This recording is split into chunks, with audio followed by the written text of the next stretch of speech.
ठीक है, याद रखिए। चलो जी, पहले सवाल को देख लेते हैं। पहला सवाल क्या कह रहा है, मार्च 2025 में आयोजित अभ्यास खंजर 12 के बारे में कौन सा कथन सही है, कौन सा कथन सही नहीं है। सही है बताना है, फिर बताना सही नहीं है। यह अभ्यास लद्दाख के क्षेत्र में आयोजित की गई है। मुझे ऐसा लगता है कि कोई भी अगर मिलिट्री एक्सरसाइज है तो वो लद्दाख के क्षेत्र में आयोजित की जानी मतलब यूजुअली पॉसिबल नहीं है जब तक कि वह थल में आपकी आइस वगैरह की प्रैक्टिस को ना करा रहा हो। तो पहला ऑप्शन आपका गलत हो जाएगा, मतलब पहला जो ऑप्शन है वो आपका गलत हो जाएगा, ये नहीं होना चाहिए। यह अभ्यास आतंकवाद विरोधी और विशेष घटना पर केंद्रित था। हाँ जी, खंजर एक्सरसाइज जो इस बार की आपको देखने को मिली थी, खंजर 12, इसका जो मेजर ऑब्जेक्टिव था वो आतंकवाद विरोधी और विशेष संरचना बल के लिए काम किया गया था। एक्सरसाइज जो हुई थी इसमें इन्वॉल्व होते हैं parachute regiment, special forces of India और किर्गिज स्कॉर्पियन ब्रिगेड। जी हाँ, किर्गिस्तान की स्कॉर्पियन ब्रिगेड शामिल हुई थी और इंडिया की पैराशूट रेजिमेंट शामिल हुई थी। दोनों ही स्टेटमेंट सही हैं, तो इसमें स्टेटमेंट दूसरा और तीसरा स्टेटमेंट सही है। तो याद रखना, इस हिसाब से ऑप्शन बी आपका करेक्ट हो जाएगा। इस प्रकार के आपके सवाल इस बार आपको देखने को मिलेंगे और इस प्रकार के सवालों को करने के लिए आपको उसी तरीके से रेडी होना है, उसी तरीके से आपको रेडी रहना है। ठीक है, चलिए 2 और 3। अगला सवाल है बाबू, दूसरे नंबर का सवाल है आपका। केंद्रीय बजट, देखो यकीन मानना आज की क्लास को हो सकता है कि लाइव वॉचर्स देखने के लिए कम आए कि सर तो सीजीएल के लिए करा रहे हैं। मैं सच मायने में बता रहा हूं, ये मेरी करंट अफेयर्स की अब तक की सबसे क्लासिक क्लासों में से एक होने वाली है। आगे हम बात करते हैं केंद्रीय बजट 25, इससे अधिक मैं कुछ नहीं कहूंगा, मैंने कह दिया। 2025-26 के अनुसार उदारीकृत प्रेषण योजना एलआरएस के तहत प्रेषण सीमा 7 लाख से बढ़ाकर कितनी कर दी गई है। जो प्रेषण सीमा कर दी गई है, जो रेमिटेंस स्कीम के अंदर पहले ये 7 लाख हुआ करती थी रेमिटेंस स्कीम, यूनियन बजट 2025 में आपको देखने को मिला, जो निर्मला सीतारमण जी के द्वारा 8वीं बार पेश किया गया बजट था। तो इसी के बारे में आपसे पूछा जाएगा कि यह वर्तमान में सीमा आपकी कितनी कर दी है, उसके बारे में थोड़ा सा बता दीजिए। दरअसली पहले जो उदारीकृत प्रेषण योजना एलआरएस में सीमा थी वो 7 लाख थी, अब बढ़ाकर यह 10 लाख हो चुकी है। तो इसके अंदर 3 लाख प्लस इसमें कर दिए गए हैं, तो इसके बारे में सीधे तौर पर याद रखना। अच्छा, अगर मैं निर्मला सीतारमण जी के बारे में बात करूं, इनके द्वारा इस बार 6.18 जो है लाख करोड़ रुपए खर्च किए गए डिफेंस के ऊपर, यह सवाल पूछा गया है और सवाल बहुत जरूरी है। तीसरे नंबर का सवाल है। अच्छा, यहाँ पे मुझे एक बहुत बेसिक सा क्वेश्चन है, इस बार का जो यूनियन बजट 25-26 आया है, इस बजट की थीम क्या थी, थीम क्या थी उसके बारे में जरूर बताना, वो बहुत ज्यादा पूछा जाता है। जो बजट पेश किया जाता है वो 1 फरवरी को किया जाता है, बजट जो पेश किया जाता है वो 1 फरवरी को किया जाता है, और बजट जो होता है इसके लिए आर्टिकल आपको 112 देखने को मिल जाता है। परफेक्ट आंसर है। थीम जरूर बताना क्या है, वो विकसित भारत है, सबका विकास, सबका जो है सबका आज सबका विकास, ठीक है, जरूर बताना इसके बारे में। ठीक है, चलिए आगे हम बात करते हैं। तीसरे नंबर का सवाल है, फ्यूचर ऑफ जॉब्स रिपोर्ट 2025 के अनुसार 2030 तक व्यवसायों के लिए निम्नलिखित में से कौन सा सबसे परिवर्तनकारी रुझान के रूप में पहचाना गया है। ऐसा कंसीडर किया गया है कि आगे आने वाले समय में सबसे ज्यादा जो जॉब्स हैं, सबसे ज्यादा जो जॉब्स हैं वो उस कैटेगरी में पहुंच जाएंगी। फॉर्च्यून ऑफ जॉब्स रिपोर्ट 2025 के अनुसार 2030 तक व्यवसायों के लिए निम्नलिखित फॉर्मेटिव ट्रेंड है, यानी जिसके अंदर आपकी जो वैकेंसीज हैं, सैलरीज हैं, वो बढ़ती जाएंगी, घटती जाएंगी, ऐसा कहा गया है। वो टॉप लेवल पे बैठा हुआ आपको देखने को मिल रहे वाला है। क्या रोबोटिक्स एंड ऑटोमेटेशन है, पहले से ही है। एनर्जी जनरेशन स्टोरेज है, पहले से ही है। नहीं, ये नहीं है, ये है ही नहीं, लिस्ट में सेकंड पे आ रहा है। ठीक है, हेल्थ एंड इंफॉर्मेशन प्रोसेसिंग, ऐसा कुछ नहीं है। ब्रॉडकास्टिंग डिजिटल एक्सेस, डिजिटल पहुंच का विस्तार, जो ब्रॉडकास्टिंग डिजिटल एक्सेस है वो बहुत ज्यादा बढ़ जाने वाला है, तो उसके बारे में आप थोड़ा सा याद रखेंगे। इस बार जो सबसे ज्यादा जॉब्स आपको देखने को मिलने वाली हैं according to the future of jobs report 2025, according to the future of jobs report 2025, इसके अकॉर्डिंग अगर हम बात करते हैं तो इसके अकॉर्डिंग जो ब्रॉडकास्टिंग डिजिटल एक्सेस है, डिजिटल पहुंच का विस्तार है, वो इसी के माध्यम से किया जा रहा है। एकदम परफेक्टली आपको देखने को मिल जाएगा। ठीक है, याद हम बात करते हैं आगे। देखिए, तीसरे सवाल के बाद हम देखते हैं अपना चौथा सवाल, बहुत बढ़िया लेवल का सवाल है, और ये लीजिए सवाल के बारे में चर्चाएं की जा रही है, तो इसके बारे में हम इसी लेवल पे चर्चा करेंगे। सवाल तगड़ा है। 2024 दिल्ली विधानसभा चुनावों के संबंध में निम्नलिखित में से कौन सा कथन सही है। दिल्ली विधानसभा में चुनाव हुए, सबसे पहले आप मुझे बता दीजिए दिल्ली विधानसभा में सीट कितनी है। दिल्ली विधानसभा में मात्र साहब 70 सीट आपको देखने को मिल जाती है, 70। ठीक है सर, चुनाव जीतने वाले उम्मीदवार बीजेपी से संबंधित है, सबसे बड़े अंतर से है। क्या ये सबसे बड़े अंतर से चुनाव जीती है, इसके बारे में आपसे थोड़ा सा पूछा जा रहा है। नहीं, देखो बाबू, सबसे बड़े अंतर से तो ये नहीं जीती, हाँ, बट चुनाव जीतने वाली उम्मीदवार बीजेपी से है, क्योंकि वो स्टेटमेंट वहीं गलत हो गया तो वो थोड़ा सा है। अब वैसे जीतने वाली कौन है, रेखा शर्मा आपको देखने को मिल रही है। ठीक है, रेखा रेखा गुप्ता, सॉरी नॉट शर्मा, रेखा गुप्ता आपको देखने को मिल रही है। तो ये तो हो गया, बट यार ये सबसे बड़े अंतर से नहीं जीती, पहला स्टेटमेंट गलत हो जाएगा, पहला ही स्टेटमेंट गलत हो जाएगा। दूसरा है, परवेश वर्मा ने नई दिल्ली विधानसभा निर्वाचन क्षेत्र में अरविंद केजरीवाल को हराया और दिल्ली के उप मुख्यमंत्री के रूप में चुने गए। बेहतरीन। जी हाँ, परमेश वर्मा ने क्या किया, इन्होंने अरविंद केजरीवाल उर्फ केजू जी को हरा दिया। यह स्टेटमेंट बिल्कुल सही है। अगला है, आम आदमी पार्टी के इस चुनाव में 22 सीटें हासिल की हैं। ये स्टेटमेंट भी सही है, 22 सीटें हासिल करी हैं। भारतीय राष्ट्रीय कांग्रेस ने पिछले चुनाव की तुलना में अपनी सीटों की संख्या में सुधार किया है। भाई कमाई ही नहीं है, 0 सीट्स है भाई इन लोग की। 0 में कैसा सुधार होगा? ठीक है, कैसा सुधार होगा? तो करेक्ट स्टेटमेंट दूसरा और तीसरा ही आपको देखने को मिल जाएगा, पहला स्टेटमेंट इसमें करेक्ट है। क्या आप बात को समझ पाए? ये 70 सीटें दिल्ली के अंदर विधानसभा होगी, किस आर्टिकल में लिखा हुआ है? दिल्ली में विधानसभा होगी, 70 सीट होंगी, ये बात हमें देखने को मिलती है आर्टिकल 239 ए में देखने को मिलती है। ठीक है, याद रखें।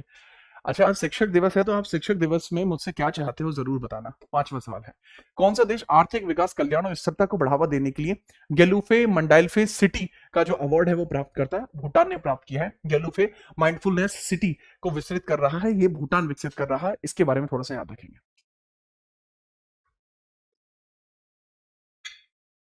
अभिमन्यु नाम का एक बच्चा है, कह रहे तो 2 महीने का अवकाश चाहिए, गुजरात जा रहा हूँ। तुम्हारे इंटरनेट का रिचार्ज मैं कर दूंगा, ठीक है, आराम से गुजरात जाओ, रास्ते में देख लेना मुझे। Happy teachers day. कल हमारा पेपर है, आपको बहुत बहुत शुभकामनाएं शौर्य सिंह। और यकीन मानिए झंडे गाड़ के आएंगे आप, क्योंकि आप जिस शिक्षक से पढ़े वो वाकई में अच्छे शिक्षक हैं। आगे हम बात करें अनेक्स, पता ही क्या चाहिए आपको? लास्ट में आज बात करेंगे क्लास के में, आप जो मांगेंगे आपको वो मिलेगा। ठीक है सर, ये कह रहे हैं सर आप ब्लैक में पढ़ाओ, क्या ब्लैक में पढ़ाओ? आगे हम बात करते हैं। छठवें नंबर का सवाल बताइए, who took part in 69 session of the United Nations commission on the states of women? आपको देखने को मिलता है यूनाइटेड नेशन कमीशन या United nation commission on the status of women held at United nation headquarters New York के अंदर आपको देखने को मिली है। तो पूछा यह जा रहा है इसकी हेड के तौर पर आपको कौन देखने को मिली है? इनको जो भी जानता है वो समझ गया होगा अब तक ये कौन है। ठीक है, आपको ये पता होना चाहिए यहाँ पे क्या था। देखो भाई, United nation commission on safety of women ये था, ठीक है, इंडेक्स यही था। अब यहां से हमें पता लगता है कि सर अगर मैं बात करूं national women commission, national women commission की बात करता हूं सर, 1990 में इसका एक्ट आता है, 1990 में इसका एक्ट आता है, 1990 में इसका एक्ट आता है। एस्टैब्लिशमेंट होती है 1992 में, एस्टैब्लिशमेंट आपको देखने को मिलती है, न्यू दिल्ली हेडक्वार्टर है, न्यू दिल्ली इसके हेडक्वार्टर है। और जयंती माला इसके अंदर पहली अध्यक्ष है। वर्तमान में कौन अध्यक्ष आपको देखने को मिलती है? विजय राहतकर आपको देखने को मिलते हैं, विजय किशोरी राहतकर, विजय राहतकर आपको देखने को मिलती है, राहतकर आपको देखने को मिलती है। पॉइंट आता है, रेखा गुप्ता इनसे पहले थी, फॉर्मर आपको हेड देखने को मिलते हैं, former an national women commission NWC head आपको देखने को मिलती है। अन्नपूर्णा देवी करेक्ट आंसर होगा, क्योंकि बाबूजी यही है जो आपको देखने को मिलती है ministry of women and child development, यही है बाल विकास व महिला मंत्रालय की अध्यक्ष, बाल विकास और महिला मंत्रालय के अध्यक्ष है, बाल विकास मंत्रालय की हेड है ये, मंत्रालय की हेड आपको देखने को मिल जाती है। तो करेक्ट आंसर भी यही आपको देखने को मिलेगा। मेरे ख्याल से आप समझ पाए होंगे। अगला सवाल है 7वें नंबर का सवाल, आईपीएल 2025 में इंडियन प्रीमियम लीग 2025 का खिताब किस टीम ने जीता है? इससे आसान सवाल पूरे इंटरनेट पे कहीं नहीं है, फटाफट बताइए।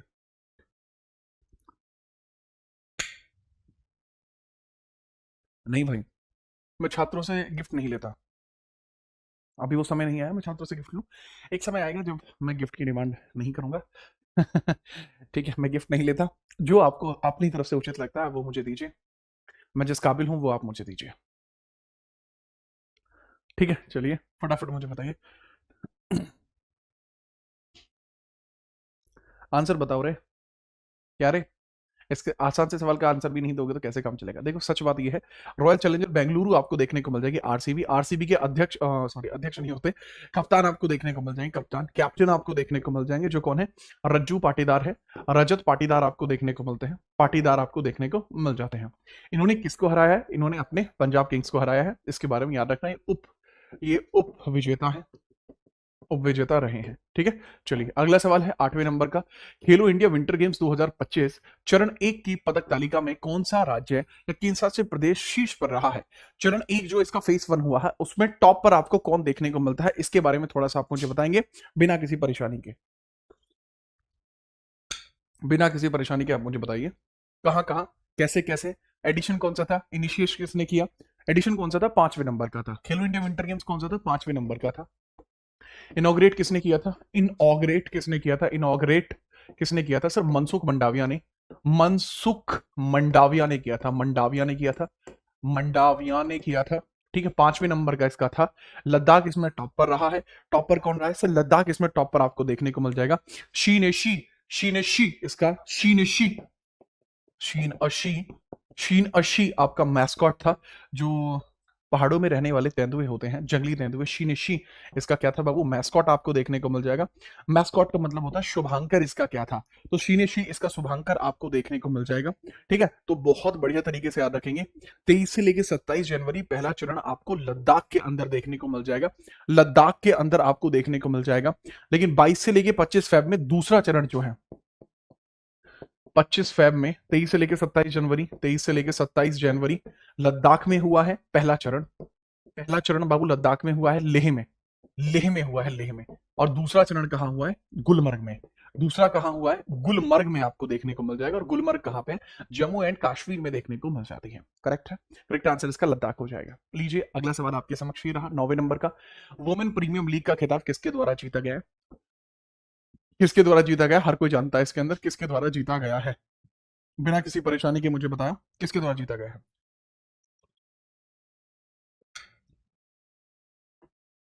फटाफट बताइए। ये तो मैं आपको बताना ही भूल गया कि इसमें रुपए कितने मिलते हैं। चलिए, मुंबई इंडियंस विनर है, डीसी इसके अंदर रनर अप है। रनर अप आपको देखने को मिल जाएंगे, रनर अप को मिलते हैं 3 खोके, और यहां मिलते हैं इनको 6 CR। तो जो जीतता है उसको 6 करोड़ मिलते हैं, जो हारता है फाइनल में उसको 3 करोड़ यहां पर दिए जाते हैं। इसके बारे में थोड़ा सा याद रखना, ठीक है। चलिए, बिना परेशानी के इसके बारे में याद रखना। ऑरेंज कैप नेटली स्काइवर ब्रिंट को मिला था। ऑरेंज किसको मिला था, ऑरेंज कैप नेटली स्काइवर को मिला था। ऑरेंज कैप नेटली स्काइवर को मिला था, नेटली स्काइवर, नेटली स्काइवर को मिला था, नेटली स्काइवर को मिला था, नेटली स्काइवर, नेटली स्काइवर, नेट बोल देते हैं, नेट स्काई आपको बोल देते हैं कई बार। लेकिन अगर आपसे पूछा जाएगा कि भाई ये तो हो गया, पर्पल कैप एमेलिया कैर को मिला था, बड़ी क्यूट सी दिखती है Amelia Kerr, purple cap, purple cap Amelia Kerr को मिला था, इमेलिया कैर को मिला है। ठीक है, देखो इसके बारे में मैं ज्यादा ध्यान दे रहा हूँ पुरुषों के मुकाबले, क्योंकि पुरुषों के लिए मैं अलग से वीडियो भी बना चुका हूँ, आप उसको भी देख सकते हैं। ठीक है, चलिए, तो बहुत ध्यानपूर्वक इसमें आप समझ लेंगे पर्पल कैप ऑरेंज कैप के बारे में, मैंने दोनों के बारे में बात कर ली है, तो इसके बारे में थोड़ा सा आप याद रखेंगे। मैंने दो मैच का जो अवार्ड है वो किसको मिला था, मैन ऑफ द मैच की अगर मैं बात करूं तो ये अवार्ड किसको मिला था, that is to the Harmanpreet Kaur. ये हरमन को मिला था, हरमनप्रीत को मिला था, हरमनप्रीत कौर को यह मिला था। तो इनके बारे में भी याद रखेंगे कि हरमनप्रीत को कौर को यह अवार्ड जो है मिला है, इसके बारे में सीधे तौर पर याद रखेंगे।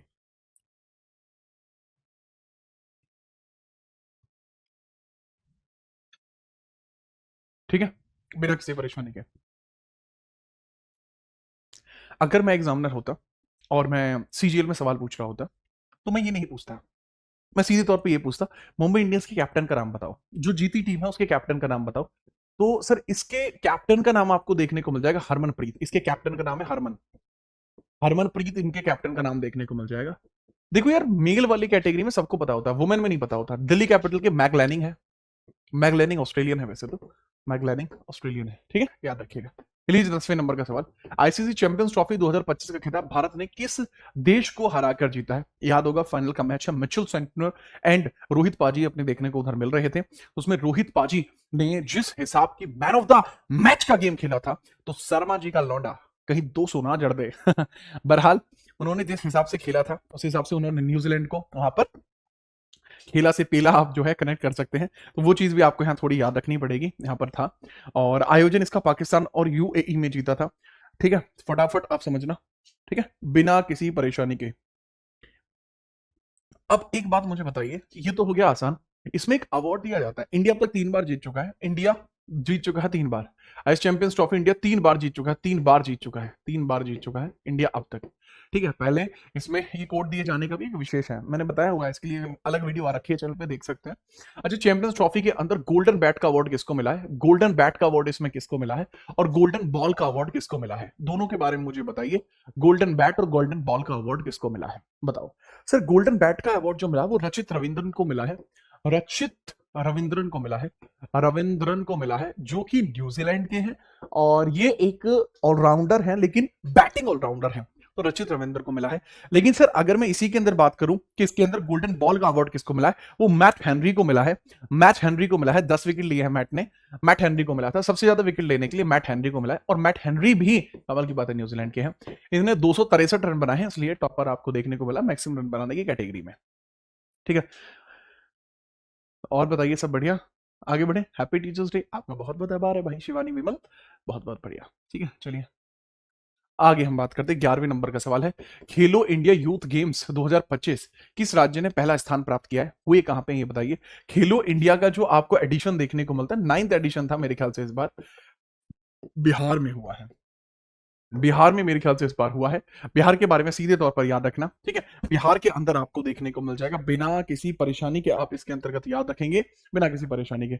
टॉप पर कौन है सर? 158 मेडलों के साथ, 158 मेडलों के साथ, 158 मेडल्स के साथ, जिसमें आपके जो देखा जाए 58 गोल्ड है, और उन्हीं मेडल्स के साथ Maharashtra is eight top. Maharashtra top पर आपको देखने को मिलता है। ये बिहार का संस्करण आपको देखने को मिला। Haryana is not at top, the Maharashtra is eight top. Maharashtra top पर है। 12वें नंबर का सवाल है, हाल ही में प्रथम खो खो खेल विश्व कप 2025 का खिताब किस देश की महिला टीम ने जीता है? कौन से देश की महिला टीम है जो इस बार के खो खो कप को जीती है? पुरुष हो या महिला हो, दोनों ही केसेस में कंडीशन आपकी सेम रहेगी। संस्करण कौन सा था, कहां पर हुआ है, इस दोनों के बारे में आप याद रखेंगे। ठीक है, याद रखो बिना किसी परेशानी के। इनॉग्रेटर कौन था, ये सब कुछ आप याद रखेंगे। इंडिया में हुआ है, इंडिया जीता है, मेल फीमेल दोनों कैटेगरी। ठीक है, मैंने क्या बताया बच्चे, इंडिया में हुआ है, इंडिया जीता है, मेल और फीमेल दोनों कैटेगरी। तो आप क्या, रनर अप कौन है? नेपाल रहा है रनर अप। रनर अप कौन रहा है? नेपाल रहा है। हुए कहां पर है? वेन्यू कहां पर थी? इंडिया में थी। संस्करण कौन सा था? इंडिया में भी कहां थी? Indira Gandhi international stadium, Indira Gandhi international indoor stadium आपको देखने को मिल जाएगा। इंडोर स्टेडियम आपको देखने को मिल जाएगा, स्टेडियम आपको देखने को मिल जाएगा। सीधे तौर पर आप याद रखना, वेन्यू इसका इंडिया ही है। और किस देश की टीम रिसेंटली जीती है, मैं बता दिया, इंडिया की जीती है। रनर अप कौन रहा है? नेपाल है। मेल और फीमेल दोनों ही केसेस में आपको ये देखने को मिला था। ठीक है, लीजिए भैया जी 13वें नंबर का सवाल है, कबड्डी वर्ल्ड कप 2025 में पुरुष एवं महिला वर्ग का खिताब किसने जीता है? किस तरीके से बात आपको देखने को मिली खो खो के अंदर, और सेम उसी प्रकार का एक आपको लेवल आपको जो देखने को मिलता है वो कबड्डी के अंदर भी आपको देखने को मिला है। ठीक है, बहुत बढ़िया। वेस्ट मिडलैंड्स के अंदर आपको देखने को मिला है। वेस्ट मिडलैंड्स कहां पर है? That is at England. West Midlands आपको कहां देखने को मिल जाएगा? वेस्ट मिडलैंड्स आपको कहां देखने को मिल जाएगा? सो वेस्ट मिडलैंड्स एक जगह है जो इंग्लैंड में देखने को मिलती है। ये वेन्यू है इसका। ये क्या है बाबू? ये वेन्यू है। वेन्यू आपको देखने को मिलता है। वेन्यू का मतलब जहां पे मैच हुआ हो। ठीक है, जैसे होता है ना, वेन्यू कैसे होता है, जैसे आपका ब्याह होगा तो आप अपने लिए डिसाइड करेंगे ना कि मैं तो अपनी वाली से वहां ब्याह करूंगा। आप जैसे बातचीत हो गई होंगी आपकी, आपने कह दिया होगा कि मैं तो अपनी वाली को उदयपुर में ले जाकर उसके साथ विवाह करूंगा। उदयपुर में डेस्टिनेशन वेडिंग। अच्छा, हमारे यहाँ के लोग मतलब बढ़िया है। बहुत सारे लोग कह रहे हैं कि मैं बिहार में डेस्टिनेशन वेडिंग करूंगा। मैंने तो सलाह दी थी, बिहार में क्यों ही डेस्टिनेशन वेडिंग करेगा लाडले, माना नहीं। अब दूल्हे को ढूंढ रहे हैं हम, क्योंकि दूल्हा सरकारी नौकरी वाला था, वहां जाते ही वो दूसरी जगह बुक हो गया बेचारा। तो मना करने के बावजूद नहीं मानते, बहरहाल उसको वेन्यू कहा जाता है। तो ये वेस्ट मिडलैंड्स में आपको देखने को मिला। ये दूसरे नंबर का एडिशन आपका था। ये एडिशन कौन सा था? दूसरे नंबर का एडिशन था। एडिशन कौन सा था? एडिशन था ये दूसरे नंबर का, सेकंड वाला एडिशन था। इंडिया इसके अंदर जीता है। ठीक है, मेल और वुमेन दोनों ही कैटेगरीज के अंदर आपको इंडिया जीतने को देखने को आपको मिल जाएगा। ठीक है, और कमाल की बात यह है, उपविजेता भी इसमें इंग्लैंड है। दोनों ही कैटेगरीज में आपको देखने को मिल जाएगा कि उपविजेता इसमें कौन रहा है। उपविजेता कौन रहा है? उपविजेता का मतलब है रनर अप इस बार कौन रहा। रनर अप की बात करूं तो दोनों ही केसेस में इंग्लैंड आपको रनर अप देखने को मिल जाएगा। दैट इज रनर अप देखने को मिल जाएगा। कौन? इंग्लैंड ही देखने को मिल जाएगा। वेन्यू भी इंग्लैंड ही था। ये लीजिए भाई जी 14वें नंबर का सवाल, 86वें ग्रैंड मास्टर के तौर पर आपको कौन देखने को मिलते हैं? जे लल्ला कौन है जे? ठीक है, फटाफट इनके बारे में मुझे बताइए, आपको कौन देखने को मिलता है यहाँ पर? ये कौन आपको देखने को मिल रहे हैं 86वें ग्रैंड मास्टर? कहां से रिलेट करते हैं, इनके बारे में बताइए। मुझे लगता है कि ये एल आर श्रीहरि हैं, तमिलनाडु से बिलोंग करते हैं। करेक्ट आंसर इनका यही हो जाएगा, तमिलनाडु से बिलोंग करते हैं। ठीक है, एल आर श्रीहरि हैं, तमिलनाडु से बिलोंग करते हैं। इनके बारे में थोड़ा सा याद रखना, कोई इसमें बात नहीं है। ग्रैंड मास्टर जो टर्म है ये चेस से रिलेट करता है। चेस की जो इंटरनेशनल संस्था है, चेस की जो इंटरनेशनल संस्था आपको देखने को मिलती है, इंटरनेशनल संस्था आपको देखने को मिलती है, वो फाइड है। वो कौन सी है? FIDE, फाइड आपको देखने को मिल जाती है। कोई और मेरे ख्याल से समस्या आपको नहीं होनी चाहिए, इसके बारे में आपको कोई दिक्कत आपको नहीं होनी चाहिए। ठीक है, याद रखना। अच्छा, भारत के पहले ग्रैंड मास्टर कौन थे? हर एक को पता है सर जी, वो तो अपने विश्वनाथन आनंद थे। उनकी तो पता है सर, आपको किताब भी आती है। मैं कौन सी भाई? सर माइंड मास्टर किताब आती है उनकी। मगर अच्छा, एडिशन कितने हैं इसके? सर 2 एडिशन आते हैं इसके। अच्छा, एक बात बताइए यार, ये जो ग्रैंड मास्टर है इंडिया में जो बने थे पहले अपने मार्ट साहब, ये जो विश्वनाथन आनंद जी हैं, ये कब बने थे? सर 1988 में बने थे। कब बने थे? 1988 में बने थे, तो इसके बारे में याद रखिएगा। ठीक है, 2025 में इसका होस्ट कौन हो जाएगा? So that is one and only Goa, यानी कि इंडिया आपको देखने को मिल जाएगा। अफगानिस्तान ने रिसेंटली चेस बैन की घोषणा कर दी है, ये भी एक बड़ी बात है। ठीक है, चलिए 2025 में इसके जो वर्ल्ड कप का होस्ट है, इसके वर्ल्ड कप का होस्ट है वो इंडिया है। That is one and only मेरा प्यारा, आपका प्यारा, सबका प्यारा भारत। 15वें नंबर का सवाल है, भारतीय क्रिकेट टीम का नया टेस्ट कप्तान किसे चुना गया है? शुभमन गिल है, इसमें बिल्कुल टाइम नहीं लगाएगा। ठीक है, हाल ही में कौन भारतीय रेसर फॉर्मूला 2 रेस जीतने वाला खिलाड़ी बन चुका है? ठीक है, मैंने कहा था कि आप खुश तो बहुत होंगे आज जब एक इंडियन जीतेगा। हाँ, खुश तो बहुत होंगे आप जब एक इंडियन जीतेगा, तो इसके बारे में आपको याद रखना होगा कि खुश तो आप बहुत होंगे, क्योंकि मोनाको ग्रैंड प्रिक्स हुई थी बच्चे, वहां पर यह जीता है शेर हमारा। कहां पर हुई थी? मोनाको ग्रैंड प्रिक्स हुई थी। सर मोनाको ग्रैंड प्रिक्स कहां पे हुई थी? कमाल की बात है, अबे मोनाको में ही होगी ना। ठीक है, ये 2025 वाली जो हुई है उसकी मैं चर्चा कर रहा हूं, और ये आदमी जो आपको इतना खुश दिख रहा है क्योंकि इसका नाम कुश है। ठीक है, तो इनके बारे में थोड़ा सा आप याद रखेंगे। ठीक है, थोड़ा सा आप इनके बारे में याद रखेंगे। ठीक है, थोड़ा सा आप इनके बारे में याद रखेंगे, दैट इज कुश मैनी। आगे हम बात करते हैं 38वें राष्ट्रीय खेल 2025 की पदक तालिका में प्रथम स्थान पर कौन रहा, इनके बारे में आप मुझे बताएंगे। 38th में प्रथम स्थान पर कौन रहा है? ताबड़तोड़ तरीके से इनके बारे में बता दीजिए। 38th में नेशनल गेम्स में टॉप पर कौन रहा है? फटाफट इसके बारे में बताइए। आयोजन कहां हुआ था, कब से लेके कब तक हुआ था, इन सब के बारे में बताइए। इसका मैस्कॉट मौली आपको देखने को मिलता था। मैस्कॉट क्या था इसका? मैस्कॉट आपको देखने को मिलता है मौली, मौली नाम का मैस्कॉट आपको देखने को मिला है। ठीक है, याद रखिएगा। सर्विसेज टॉप पे रही हैं। इसका आयोजन जो हुआ था जनवरी और फरवरी के बीच में उत्तराखंड में हुआ था, उत्तराखंड में आपको देखने को मिला था इसका आयोजन हुआ है। मौली इसका मैस्कॉट है। इसका इनॉग्रेशन किसने किया था? अपने मोदी जी ने। इनॉग्रेशन आपका किसने किया था? That is by PM Modi, PM Modi ने इसका इनॉग्रेट किया था। तो उनके बारे में सीधे तौर पर आप बात ये जो है ये याद रखेंगे। मेरे ख्याल से कोई समस्या आपको नहीं आनी चाहिए। ठीक है, बिना परेशानी के आप इसके अंदर याद रखेंगे, कोई दिक्कत आपको नहीं होनी चाहिए। ठीक है, कितने मेडल्स जीते हैं बाबू? 121 मेडल्स आपने जीते हैं। अब मुझे ये बताइए कि इसमें एक ट्रॉफी मिलती है, टॉपर टीम को एक ट्रॉफी दी जाती है जो इसको जीतता है। ठीक है, चलिए तो उनको बताइए कौन जीतता है फटाफट से। ठीक है, चलिए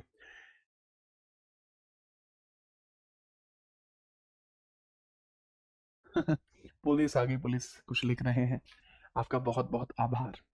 ठीक है, आपका जलवा है क्योंकि आपका नाम कलवा है। आगे हम बात करते हैं, यहाँ हम देखते हैं। ठीक है, ये आप देखिए, इसमें ना जो टॉपर होता है उसको एक स्थान मिलता है। अरे वो कमेंट कर रहा था, मुझे लेकर राइमिंग कर रहा था, तो मैंने उसको उसकी राइमिंग में ही बताया है बड़े प्यार से। तो जो प्रथम स्थान प्राप्त करता है उसको राजा भालेंद्र ट्रॉफी मिलती है। कौन सी ट्रॉफी मिलती है? राजा भालेंद्र ट्रॉफी, राजा भालेंद्र ट्रॉफी उसको मिलती है। ट्रॉफी उसको मिलती है, राजा भालेंद्र ट्रॉफी। तो इस बार की राजा भालेंद्र ट्रॉफी जो मिली है वो किसको मिली है? सर राजा भालेंद्र ट्रॉफी इस बार की जो मिली है वो सर्विसेज को मिली है। ठीक है, याद रखेंगे इनके बारे में, बहुत बढ़िया। अगले नंबर का सवाल है आपका 18वां, नौवे एशिया शीतकालीन खेल 2025 पदक तालिका में कौन सा स्थान टॉप पर रहा है? इसके बारे में आपसे पूछा जा रहा है, कौन सा स्थान टॉप पे रहा है? हुआ क्या था? सर ये हॉर्बिन में हुआ था, हॉर्बिन चीन के अंदर हुआ था, 9वां इसका एडिशन था। कहां हुआ था? एट द रेट हॉर्बिन चाइना में हुआ था, हॉर्बिन, हॉर्बिन में हुआ था, हॉर्बिन चाइना में।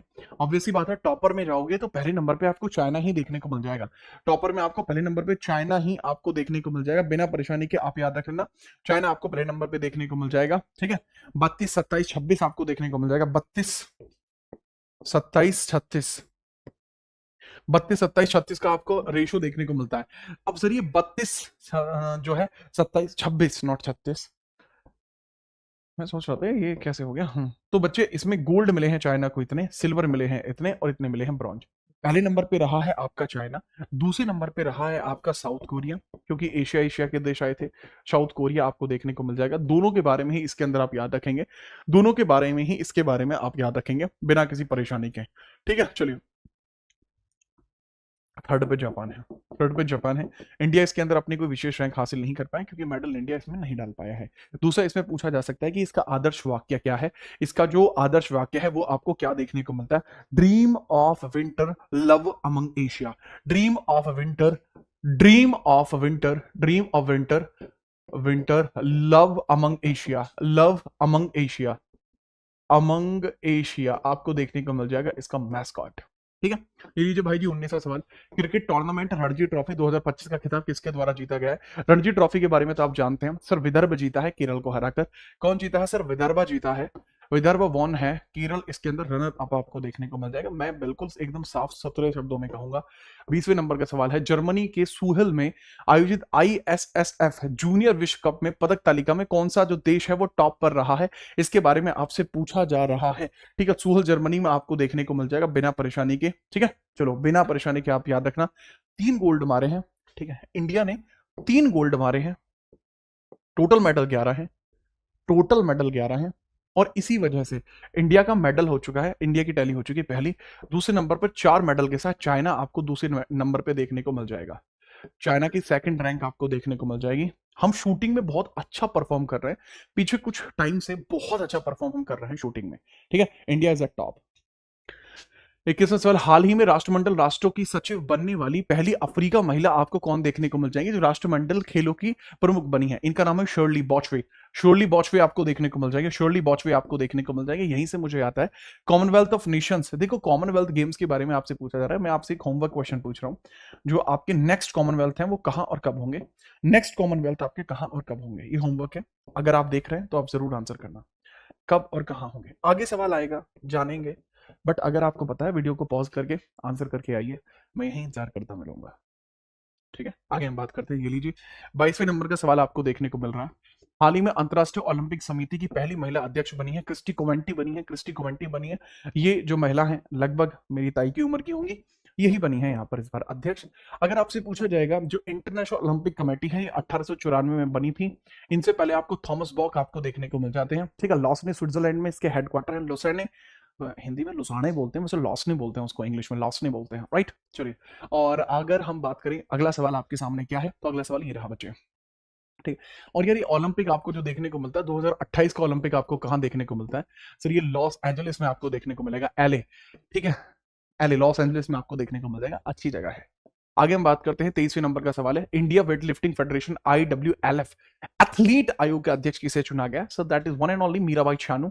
मीराबाई चानू को चुना जाएगा, एथलीट कमेटी का जो हेड चुना जाएगा वो मीराबाई चानू को चुना जाने वाला है। ठीक है, चलिए नेक्स्ट है। देखो, इसमें कुछ था नहीं, इसमें कुछ बचा नहीं था।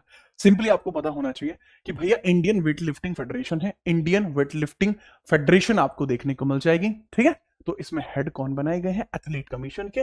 तो that is one and only Mirabai Chanu. ठीक है, परफेक्ट है। 23 के बाद 24वें नंबर का सवाल है, पूछा है कि अखिल भारतीय फुटबॉल महासंघ 2024-25 सत्र का सर्वश्रेष्ठ पुरुष खिलाड़ी का पुरस्कार किसको मिला है? सर्वश्रेष्ठ पुरुष खिलाड़ी का पुरस्कार किसको मिला है? ऑल इंडिया फुटबॉल फेडरेशन 2024 के अवार्ड्स दिए जाते हैं, जैसे अपन क्रिकेट के अवार्ड्स देते हैं। ठीक है, इसी प्रकार से ये इनके अवार्ड्स आपको दिए जा रहे हैं, और इनके अंदर ही पूछा जा रहा है कि यह आपका आयोजन कहां हुआ था, महिला खिलाड़ी बेस्ट आपको कौन देखने को मिल जाएगी। ठीक है सर, सौम्या गुगेलॉथ, गुगेलॉथ देखने को मिलती है। सौम्या, मुझे सौम्या याद है, सौम्या मुझे याद है, सौम्या गुगेलॉथ करके देखने को मिलती है, गुगे लॉथ आपको देखने को मिलती है, वो वोमेन है। सौम्या क्या है? वोमेन है।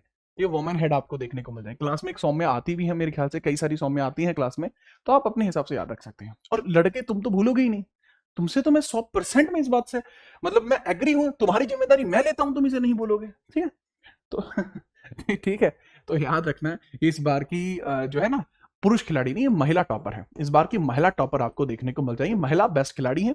ये आयोजन जो हुआ था ऑल इंडिया फुटबॉल फेडरेशन का, ये जो आयोजन है, ये भुवनेश्वर उड़ीसा में हुआ था। भुवनेश्वर में आपको देखने को मिल जाएगा, उड़ीसा में इसका आयोजन हुआ था। ये पूरा जो फंक्शन है उसकी मैं बात कर रहा हूं। और सुभाषीष बोस आपको देखने को मिल जाएंगे, सुभाषीष बोस आपको देखने को मिल जाएंगे, जो मेल कैटेगरी के अंदर बहुत अच्छा परफॉर्मेंस जिनके द्वारा इस बार दिया गया है।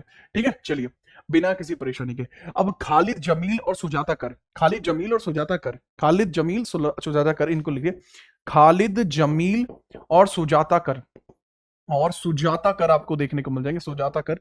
दोनों में क्या डिफरेंस है यार? ये है मेल कोच, ये आपके मेल कोच देखने को मिलते हैं, और ये आपको देखने को मिलती है फीमेल कोच आपको देखने को मिलती हैं। ठीक है, याद रखिएगा। ठीक है,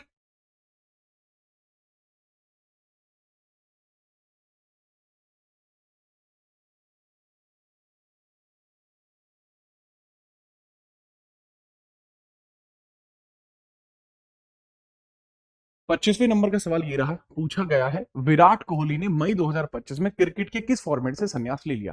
कई बार पूछा जाता है विराट भाई के बारे में, कि इनकी डबल सेंचुरीज वगैरह भी पूछी जा सकती है। जैसे इन्होंने अपनी पहली डबल सेंचुरी 2016 में लगाई थी, किसके खिलाफ लगाई थी? अगेंस्ट वेस्ट इंडीज इन्होंने अपनी डबल सेंचुरी लगाई थी। ठीक है, लेटेस्ट 2019 में लगाई थी, साउथ अफ्रीका के अगेंस्ट लगाई थी। डबल सेंचुरी का क्वेश्चन ही मैंने क्यों बताया, क्योंकि पूछा जाता है, बहुत बार पूछा जाता है। अब इसी के संबंध में आपसे सवाल पूछे जा रहे हैं, तो आप याद रखना कि इन्होंने 2025 में क्रिकेट के किस फॉर्मेट से संन्यास लिया था? मई 2025 में सर इन्होंने टेस्ट से संन्यास लिया था। ठीक है, टेस्ट से इन्होंने संन्यास लिया था। अब ये आईपीएल वगैरह में खेल रहे हैं। करेक्ट आंसर इसका हो जाएगा टेस्ट से इन्होंने रिसेंटली संन्यास लिया है। इसके बारे में थोड़ा सा याद रखेंगे। ठीक है, अब हम आगे चलते हैं, अगले सवाल की तरफ हम बात करते हैं। अगला सवाल आपको देखने को मिल रहा है, उसके बारे में अब हम चर्चा कर देते हैं।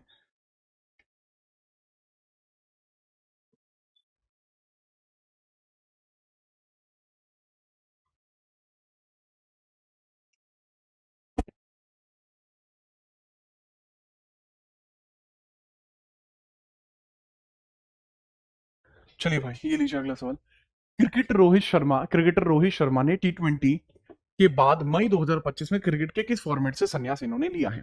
इनके बारे में पूछा जा सकता है। सेम जैसे विराट भाई है, सेम इन्होंने भी वहीं से अपना जो है संन्यास लिया, और इन्होंने भी टेस्ट क्रिकेट से संन्यास ले लिया। इसके बाद आपको सवाल देखने को मिलता है 27 में, हाल ही में बैडमिंटन विश्व महासंघ जो आपको देखने को मिलता है, बैडमिंटन वर्ल्ड फेडरेशन, जो अप्रैल 2025 में इसके न्यू प्रेसिडेंट के तौर पर किसको चुना गया है? इनके बारे में आपको बताना होगा कि किसको यहां पर चुना गया है। तो ये कौन है, इनके बारे में थोड़ा सा बताइए कि आपको ये कौन देखने को मिल रही है। फटाफट से बताइए, बिना किसी परेशानी के। कहां की है ये?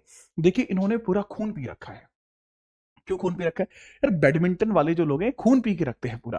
क्यों यार? बैडमिंटन खेलना बड़ा मुश्किल पड़ता है, उसके बावजूद भी इसकी कोच में एक लड़की को लगा रहे हैं। यार ये खून पी लिया इन्होंने हमारा। तो खून से याद रखना, खूनियंग, खूनियंग पटामा, खूनियंग पटामा। ठीक है, खूनियंग पटामा आपको देखने को मिल जाएंगे। ये थाईलैंड के हैं। ठीक है, तो ये भी चलिए, आप शायद ये आप ज्यादा याद रख पाए, पटामा और थाईलैंड का कोई कनेक्शन शायद आप जोड़ पाए।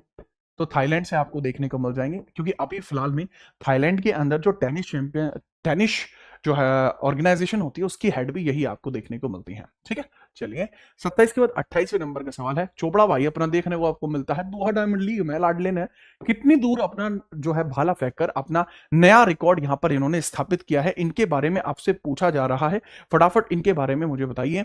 इनका जो यहाँ पर थ्रो आया है वो आपको कितना देखने को मिलता है? ठीक है, चलो बिना किसी परेशानी के देखो, जूलियन वेबर आपको देखने को मिलते हैं। एक पर्सन है जूलियन वेबर, जूलियन वेबर आपको देखने को मिलते हैं। जूलियन वेबर भाई ने 91.26 मीटर फेंका था, और जूलियन वेबर भाई लेके आए हैं गोल्ड। कहां पर गोल्ड लेकर आए थे सर जी? यहीं पर दोहा डायमंड लीग के अंदर। लेकिन नीरज चोपड़ा जी ने 90.23 मीटर यहां पर भाला फेंका था। ठीक है, और कमाल का काम इन्होंने किया था। ये 06 है, 91.06 जूलियन वेबर ने फेंका था, तो इनका 90.23 के साथ था। सिल्वर इन्होंने यहां पर भी जीता है, सिल्वर इन्होंने यहां पर भी जीता है, सिल्वर इन्होंने यहां पर भी जीता है, क्योंकि सिल्वर इनके पीछे पड़ चुका है लगता है। 29वां सवाल, एशिया क्रिकेट परिषद के नए अध्यक्ष के तौर पर आपको नया व्यक्ति कौन देखने को मिल जाएगा? इनके बारे में आप मुझे बताइए। पाकिस्तान के रहने वाले मोहसिन नकवी आपको देखने को मिल जाएंगे। मोहसिन नकवी है कहां से? मोहसिन नकवी इज फ्रॉम पाकिस्तान, और वही अभी वर्तमान में आपको अध्यक्ष के तौर पर आपको देखने को मिल रहे हैं। 1983 में स्थापना होती है एशिया क्रिकेट काउंसिल की, और इसके हेडक्वार्टर भी आपको देखने को मिलते हैं दुबई में देखने को मिलते हैं। ठीक है, याद रखिएगा। 30वें नंबर का सवाल है, लॉरियस वर्ल्ड स्पोर्ट अवार्ड 2025 के अनुसार world sportsman of the year का खिलाड़ी किसको चुना गया है? कौन आपको देखने को मिलते हैं जो बेस्ट स्पोर्ट्स में आपको देखने को कौन मिल रहे हैं? बिना किसी परेशानी के बताइए। ट्रैक एंड फील्ड के यह आपको पर्सन देखने को मिलते हैं। अच्छा, ये अवार्ड क्या है आखिरकार? ये लॉरियस वर्ल्ड स्पोर्टमैन, ये ऑस्कर होता है। इस पूरे फील्ड का ऑस्कर इसको कहा जाता है। ठीक है, चलिए अगर पूछा जाए तो लॉरियस वर्ल्ड स्पोर्ट अवार्ड्स के बारे में बात बताऊं, इसको कहा जाता है ऑस्कर। ऑस्कर कहा जाता है इसको, कहते हैं अपन, इसको बोलते हैं ऑस्कर ऑफ स्पोर्ट्स, इस अवार्ड को कहा जाता है। पॉइंट यहां पर यही आ रहा है, ये पर्सन आपको कौन देखने को मिलते हैं? दैट इज मोंडो डुप्लेंटिस आपको देखने को मिलते हैं। फील्ड, ठीक है, फील्ड एथलेटिक फील्ड के खिलाड़ी आपको देखने को मिल रहे हैं। एथलेटिक्स फील्ड के खिलाड़ी हैं, एथलेटिक्स फील्ड के खिलाड़ी आपको देखने को मिलते हैं। एथलेटिक्स फील्ड के खिलाड़ी आपको देखने को मिलते हैं।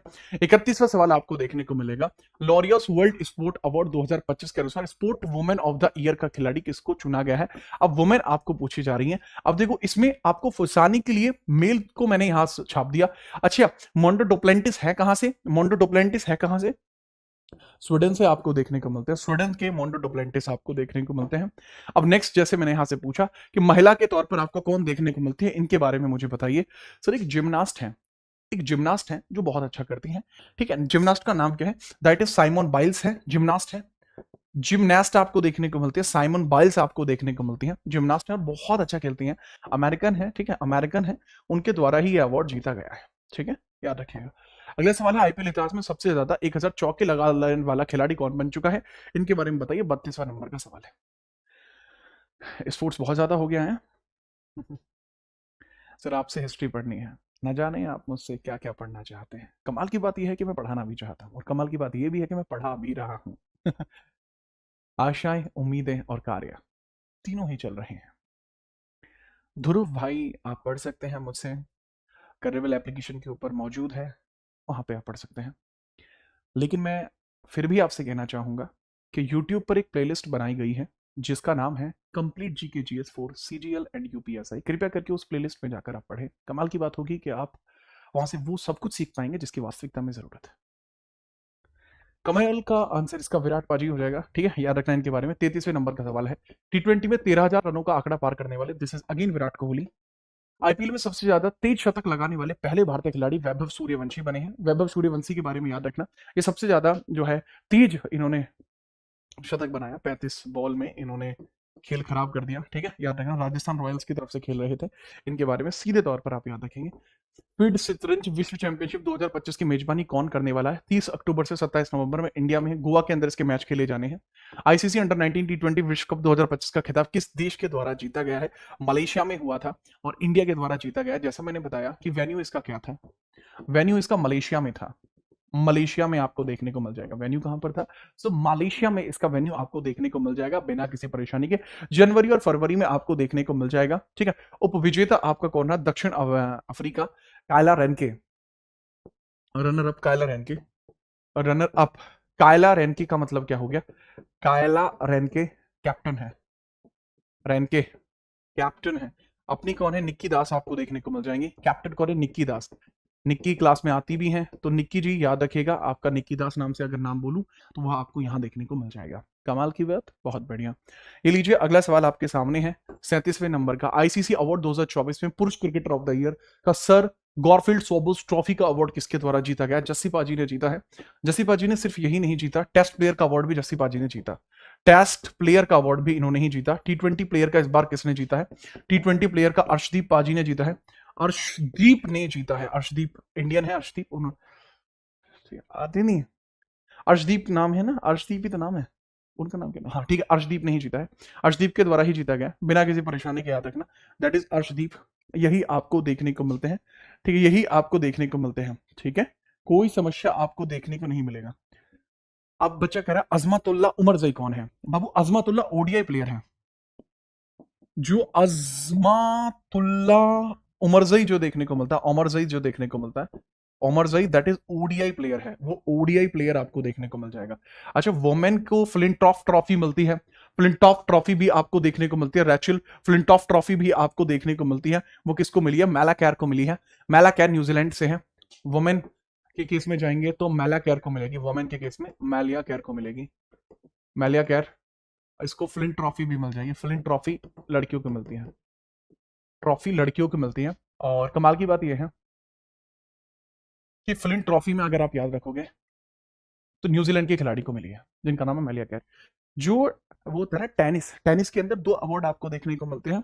बिली जीन ट्रॉफी देखने को मिलती है जो लड़कियों को मिलती है, केवल बिली जीन ट्रॉफी, वो इस बार की किसने जीती है, इटली ने जीती है।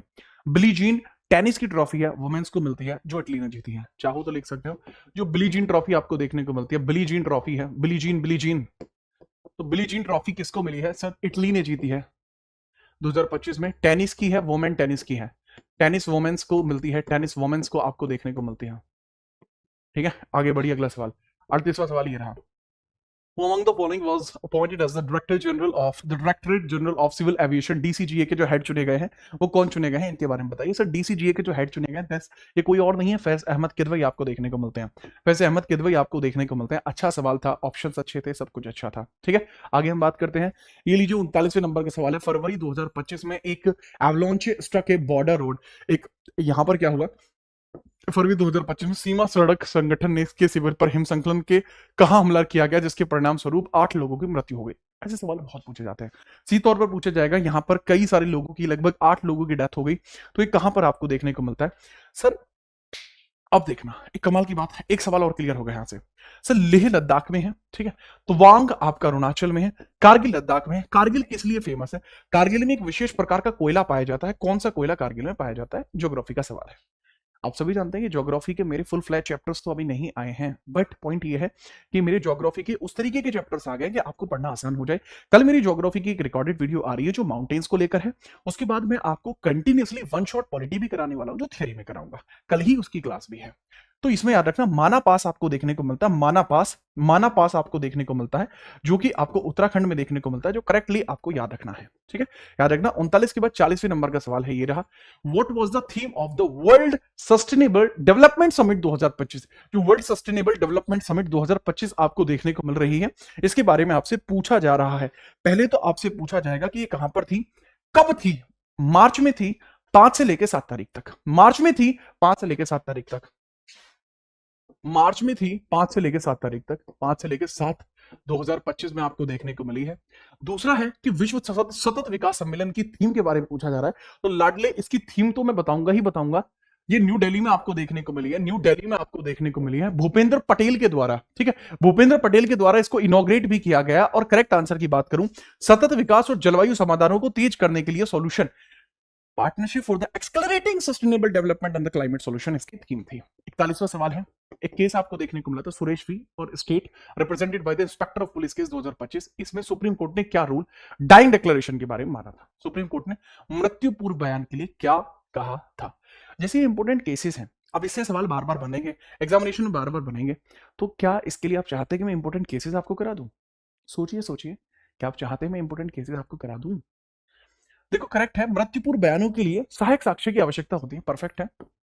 मेरी सिस्टर वर्तमान में लॉ प्रैक्टिस कर रही हैं और इसके बारे में उन्होंने मुझे कई बार बताया था, और ये बात मैं आपको भी कई बार बता चुका हूं। ठीक है, तो उसके बारे में भी याद रखना।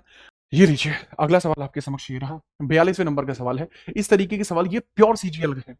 This is pure CGL pattern है। ये, इसको बनाने में मैं हंस गया हूं, क्योंकि मुझे बनाने में बहुत टाइम लगा। मैं खुद ही अपना कंटेंट बना रहा होता हूं, तो टाइम लग जाता है। तो इसमें आपको यही पूछा गया, प्योर सीजीएल कॉन्सेप्ट आपको देखने को मिल रहा है। पूछा गया है कि महाराष्ट्र विधानसभा चुनावों के संबंध में कौन सा कथन सही है।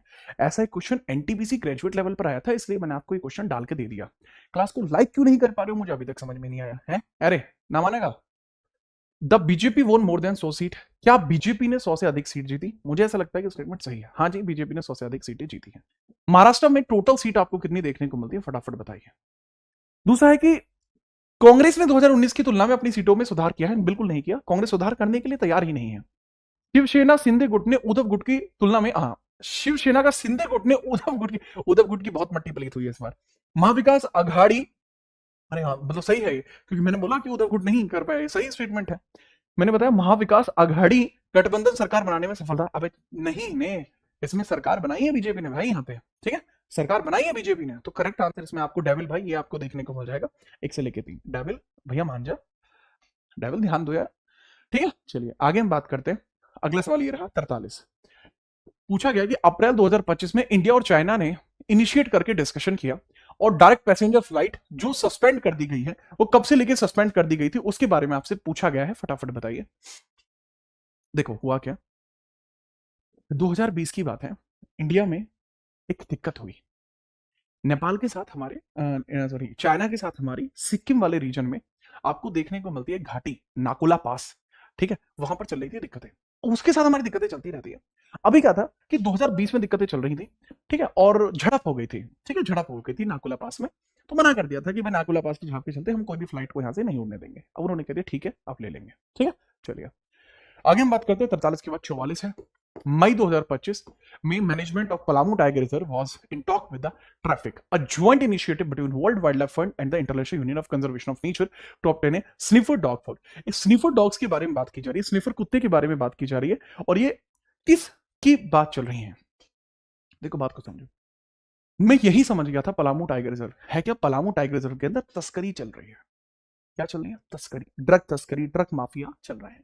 तो उसके लिए एक स्निफर डॉग चाहिए, तो इंटरनेशनल यूनियन के साथ बात करके वो स्निफर डॉग आ जाएगा। तो वो स्निफर डॉग कहाँ कहाँ पे काम करेगा? सर बात यह, पलामू आपको कहाँ देखने को मिलता है? झारखंड में देखने को मिलता है भाई साहब। रलाडले की तय हो, झारखंड में है यो। तो झारखंड में क्योंकि आपको देखने को मिलता है, तो झारखंड के पास ही आपको पता लगता है। Sir Betla tiger, Betla national park तो वही है, और ये टच भी बेतला से ही होता है, तो करेक्ट आंसर भी बेतला ही होगा ना। अब इसमें मैच ही नहीं कर पा रहे, कितनी गलत बात है। ऑप्शन को देखकर डर क्यों रहे हो? मैच करो बस खाली, ठीक है, आप अपने आप समझ जाएंगे। 45वें नंबर का सवाल ये रहा, Who among the following has become the first woman officer to take over as the Director General Armed Forces Medical Services? Armed Forces Medical Services के अंदर आपको जो महिला देखने को मिली है उनके बारे में थोड़ा सा बताइए, कौन महिला देखने को मिलती है? अब यहाँ पे देखो बहुत अच्छे तरीके से क्लियर होगा। विजय किशोरी राहतकर कौन है? सर मैंने बताया नेशनल वुमेन कमीशन की हेड है, तो ये आंसर में नहीं हो सकती। सिंपल सी बात है, क्योंकि ये डीजी बनी है, महिला अधिकारी है, दैट इज आरती सरीन। अंजू राठी राणा, तो यह तो आपकी जुडिशियल अपॉइंटमेंट इनका हुआ है, जुडिशियरी अपॉइंटमेंट हुआ है इनका, ये कैसे हो जाएंगे? 46वें नंबर का सवाल ये रहा, मार्च 2025 में इंडिया की पार्लियामेंट पास एक bill of landing bill 2025। What was the primary objective of this legislation? March 2025 में भारतीय संसद ने बिल ऑफ लैंडिंग बिल 2025 पारित किया। तो बिल ऑफ लैंडिंग बिल के बारे में हम बात करें, बिल ऑफ लैंडिंग बिल किस लिए रिलेट करता है? तो जो बिल ऑफ लैंडिंग बिल है इसके बारे में बात कर रहे हैं, किससे रिलेट करता है बताइए। देखो बिल ऑफ लैंडिंग बिल आपको उतरना है, बिल्कुल उसी के रिगार्डिंग आपको देखने को मिल जाएगा बिल, ठीक है। अब हुआ ये था मिस तमन्ना जी कि यहां हमें पता लगा कि 169 साल पहले जो कानून चला करते थे, ओल्ड शिपिंग लॉज चला करते थे, उनको इसमें रीजिनोवेट किया है, रीजिनोवेट किया है, उसके रिगार्डिंग यहां बात की जा रही है, ठीक है। चलिए अब करेक्ट आंसर यहीं पर यह पता लगता है, उसको रीजिनोवेट करने के लिए बिल ऑफ लैंडिंग बिल 2025 लेकर आया गया, जिसको संसद ने पारित किया है। तो यहीं से आपसे पूछा जा सकता है कि हमारे जहाज रानी मंत्रालय वर्तमान में किसके पास है? Ministry of port and ships वर्तमान में किसके पास है? ये आपसे पूछा जा सकता है कि sir ministry of port and ships किसके पास है? पोर्ट एंड शिप्स आपको किसके पास देखने को मिलती है, इनके बारे में जरूर बताओ, ठीक है। आगे आने वाला सवाल इन्हीं के बारे में है, ठीक है। बात करिए 47वें नंबर का सवाल है, PM Modi visit to which country November 2024 mark the first by an Indian prime minister in 17 साल। पीछे 17 सालों में यहां पर जाने वाले अपने मोदी जी और मोदू जी पहले यहां पर व्यक्ति बने जो भारत के पीएम है और विदेश में गए हैं। हिस्ट्री बुक कब तक आएगी बाबू? कंप्लीट जी के आने वाली है अगले हफ्ते, और मेरी स्ट्रैटेजी के आ चुकी है, आप अपने नजदीकी मार्केट में जाके खरीद सकते हैं। मैं लॉन्च इसलिए नहीं कर पाया क्योंकि ऑनलाइन हमने 5,000 बुक छपवाई थी, ये सोच के कि हो सकता है किताब ना बिके। भाई डर सबको लगता है, गला सबका सूखता है, पैसे लग जाते, एक तो मेरे पास है ही नहीं, उस पर प्लस मैं कोई प्रॉफिट नहीं कमा रहा था। तो 5,000 किताब बनी और वो सेम डे बिक गई। हमें नहीं था अंदाजा कि वो सेम डे बिक जाएंगी, वो सेम डे बिक गई, वो आउट ऑफ स्टॉक हो गई तुरंत से, तो मैं लॉन्च नहीं कर पाया। मार्केट में वो अवेलेबल है, शायद 2,000 कॉपी मुखर्जी नगर में बची हुई हैं, वो एक्स्ट्रा थी, 7,000 मतलब 5,000 के अलावा थी, तो वो 2,000 कॉपी शायद मार्केट में है और शायद अब तक वो बिक गई हो, वरना आप खरीद लेना, ठीक है। चलिए तो थोड़ा सा उसमें याद रख लेना। ये नाइजीरिया गए थे अपने मोदी जी, और नाइजीरिया का हाईएस्ट ऑनर भी इन्होंने यहाँ से रिसीव करा है, ठीक है, हाईएस्ट ऑनर भी इन्होंने यहाँ से अपना रिसीव करा है। हाँ आप अपनी मार्केट से खरीद सकते हैं। कहाँ कहाँ पे अभी हमारी किताब है? आगरा, कोलकाता, सॉरी आगरा, कानपुर, कोलकाता, दिल्ली, गाजियाबाद, नोएडा, इन सब जगह में है, ठीक है। यूं क्यों लिख रहा है? तू शमा बनकर दिल में रोशनी जगाओ, हम मोम की तरह पिघलते रहेंगे। बेटा मान जाओ, है ना, वरना उस मोम में मोमबत्ती बना दूंगा आपकी। ध्यान दीजिए, भारतीय मूल के पहले व्यक्ति जिन्हें वर्ल्ड बैंक का अध्यक्ष नियुक्त किया गया है, फटाफट इनके बारे में बताइए। Sir that is one and only Ajay Banga ji. Ajay Banga ji को रिसेंटली अपॉइंट किया गया था वर्ल्ड बैंक के अध्यक्ष के तौर पर, तो इनके बारे में आप सीधे तौर पर याद रखेंगे, वर्ल्ड बैंक के अध्यक्ष के तौर पर इनको नियुक्त किया था। वॉशिंगटन डीसी में वर्ल्ड बैंक के हेडक्वार्टर्स है, वॉशिंगटन डीसी में, वॉशिंगटन, वॉशिंगटन। अरे टीम की गलती थी, टीम ने एक दिन पहले लॉन्च कर दी बिना पूछे, और मुझसे कहा कि सर हम ट्राई करके देख रहे हैं, डेमो में है, बस हो गया काम खराब, ठीक है। और यहां पर आते हुए 20 रुपए का चढ़ावा चढ़ा दिया गया है, ठीक है, बहुत बढ़िया जी। 1944 में आपको देखने को मिल जाएगा। वर्ल्ड बैंक आपका बना था, वॉशिंगटन डीसी इसके हेडक्वार्टर आपको देखने को मिलते हैं। अजय बंगा इंडियन हेड है। आगे हम बात करते हैं, 49वां सवाल है, नीति आयोग के नए सीईओ कौन बन गए हैं, इनके बारे में आपसे पूछा जा रहा है। Who is the new CEO of NITI Aayog, ये कौन बने हैं? CEO sir that is BVR Subramanian. उपाध्यक्ष वैरी आपको देखने को मिल जाएंगे, उपाध्यक्ष सुमन वेरी आपको देखने को मिल जाएंगे, सुमन वेरी आपको उपाध्यक्ष के तौर पर देखने को मिल जाएंगे। ठीक है, चलिए। ठीक है, सीईओ आपको देखा। अब नीति आयोग के आप जानते हैं, national institute of transforming India 15 अगस्त 2014 को अनाउंस किया गया था। अनाउंस इसको किया गया था, और यह आपका 1 जनवरी 2015 में इसको भाई वर्किंग इसकी स्टार्ट हो गई है। ठीक है, याद रखना। ठीक है, बिहार में किताब अवेलेबल है 50। केंद्र सरकार ने नीति आयोग का नया उपाध्यक्ष किसको नियुक्त किया है? केंद्र सरकार ने नीति आयोग का नया उपाध्यक्ष की बात की जा रही है, तो सुमन बैरी है। आगे हम बात करते हैं 50 सवाल के बाद 51वां सवाल, भारत का दूसरा लोकपाल किसे नियुक्त किया गया है? लोकपाल जो बिल है, ये सबसे पहले 1967 में आया था, इसके बाद यह 22 बार पेश किया गया। 22 बार पेश किया गया, 22 बार फेल हुआ। 2013 में पुनः पेश किया गया था, और तब जाके 2014 में पास हुआ था लोकपाल का बिल। ये होता गया है कि करप्शन ना हो उस चीज के लिए होना था। ठीक है, चलिए। बिहार वाले, अरे भाई बिहार में किताब अवेलेबल है आपकी, पटना में अवेलेबल है किताब, कानपुर में तो है ही, अरे बिहार में तो काफी बिकी है यार वो किताब, ले सकते हैं आप वहां से, कोई दिक्कत नहीं है छोटू। भाई सर, भाई सर। तो अब मुझे बताइए, ये आपको कौन देखने को मिल जाएंगे? पिनाकी चंद्र घोष पहले पर्सन हैं जो इस पद पर बैठे हैं, तो वो पहले पर्सन आपको देखने को मिल जाएंगे। तो अभी मुझे बताइए, यहाँ पर दूसरे लोकपाल के तौर पर कौन नियुक्त हुए हैं, उनके बारे में बताइए। दिस अजय मानिकराव खानविलकर आपको देखने को मिल जाएंगे। खानविलकर साहब आपको देखने को मिल जाएंगे। करेक्ट आंसर इसमें सी आपका हो जाएगा। 51वां सवाल, 52वां देखिए। भारतीय दूरसंचार नियामक प्राधिकरण ये 1997 में आपका बना था, जिसको बोलते हैं telecom regulatory authority of India, और इसमें आपको हेड जो देखने को मिलते हैं दैट इज अनिल कुमार लोहाटी देखने को मिलते हैं। अरविंद पनगड़िया कौन है? अरविंद पनगड़िया के बारे में याद रखना, ये आपकी 16th वित्त आयोग के हेड आपको देखने को मिलते हैं। वित्त आयोग के हेड आपको देखने को मिलते हैं, वित्त आयोग हेड आपको देखने को मिलते हैं, जिनका टेन्योर 2026 से लेकर 31 के बीच में देखने को मिल जाएगा। अगला सवाल 53वां, भारत सरकार ने 16 वित्त आयोग का अध्यक्ष किसको नियुक्त किया है? मैंने बताया अरविंद पनगड़िया को नियुक्त किया है। 53 के बाद बाबू 54वां सवाल ये रहा, केंद्र सरकार ने 16वें वित्त आयोग का सचिव किसको नियुक्त किया है? अरविंद पनगड़िया। 54वां काट देना, इस पे से रिपीट हो गया सवाल। ठीक है, अब रिपीट हो गया, डिलीट करो इसे, रिपीट सहन नहीं है भाई, बड़ा अच्छे। ठीक है, ये बताइए 54वें नंबर का सवाल है, ये रहा, भारत के नए सीवीसी सेंट्रल विजिलेंस कमीशन में, अच्छा सेंट्रल विजिलेंस कमीशन कब बना था? सेंट्रल विजिलेंस कमीशन कब बना था और किस समिति की सिफारिश पर सेंट्रल विजिलेंस कमीशन आपको देखने को मिला है? ठीक है, इनके बारे में आप मुझे बताइए। अरे एक मिनट, ये सवाल सही तो था तरीके यार, वित्त आयोग का एक गलती हो गई।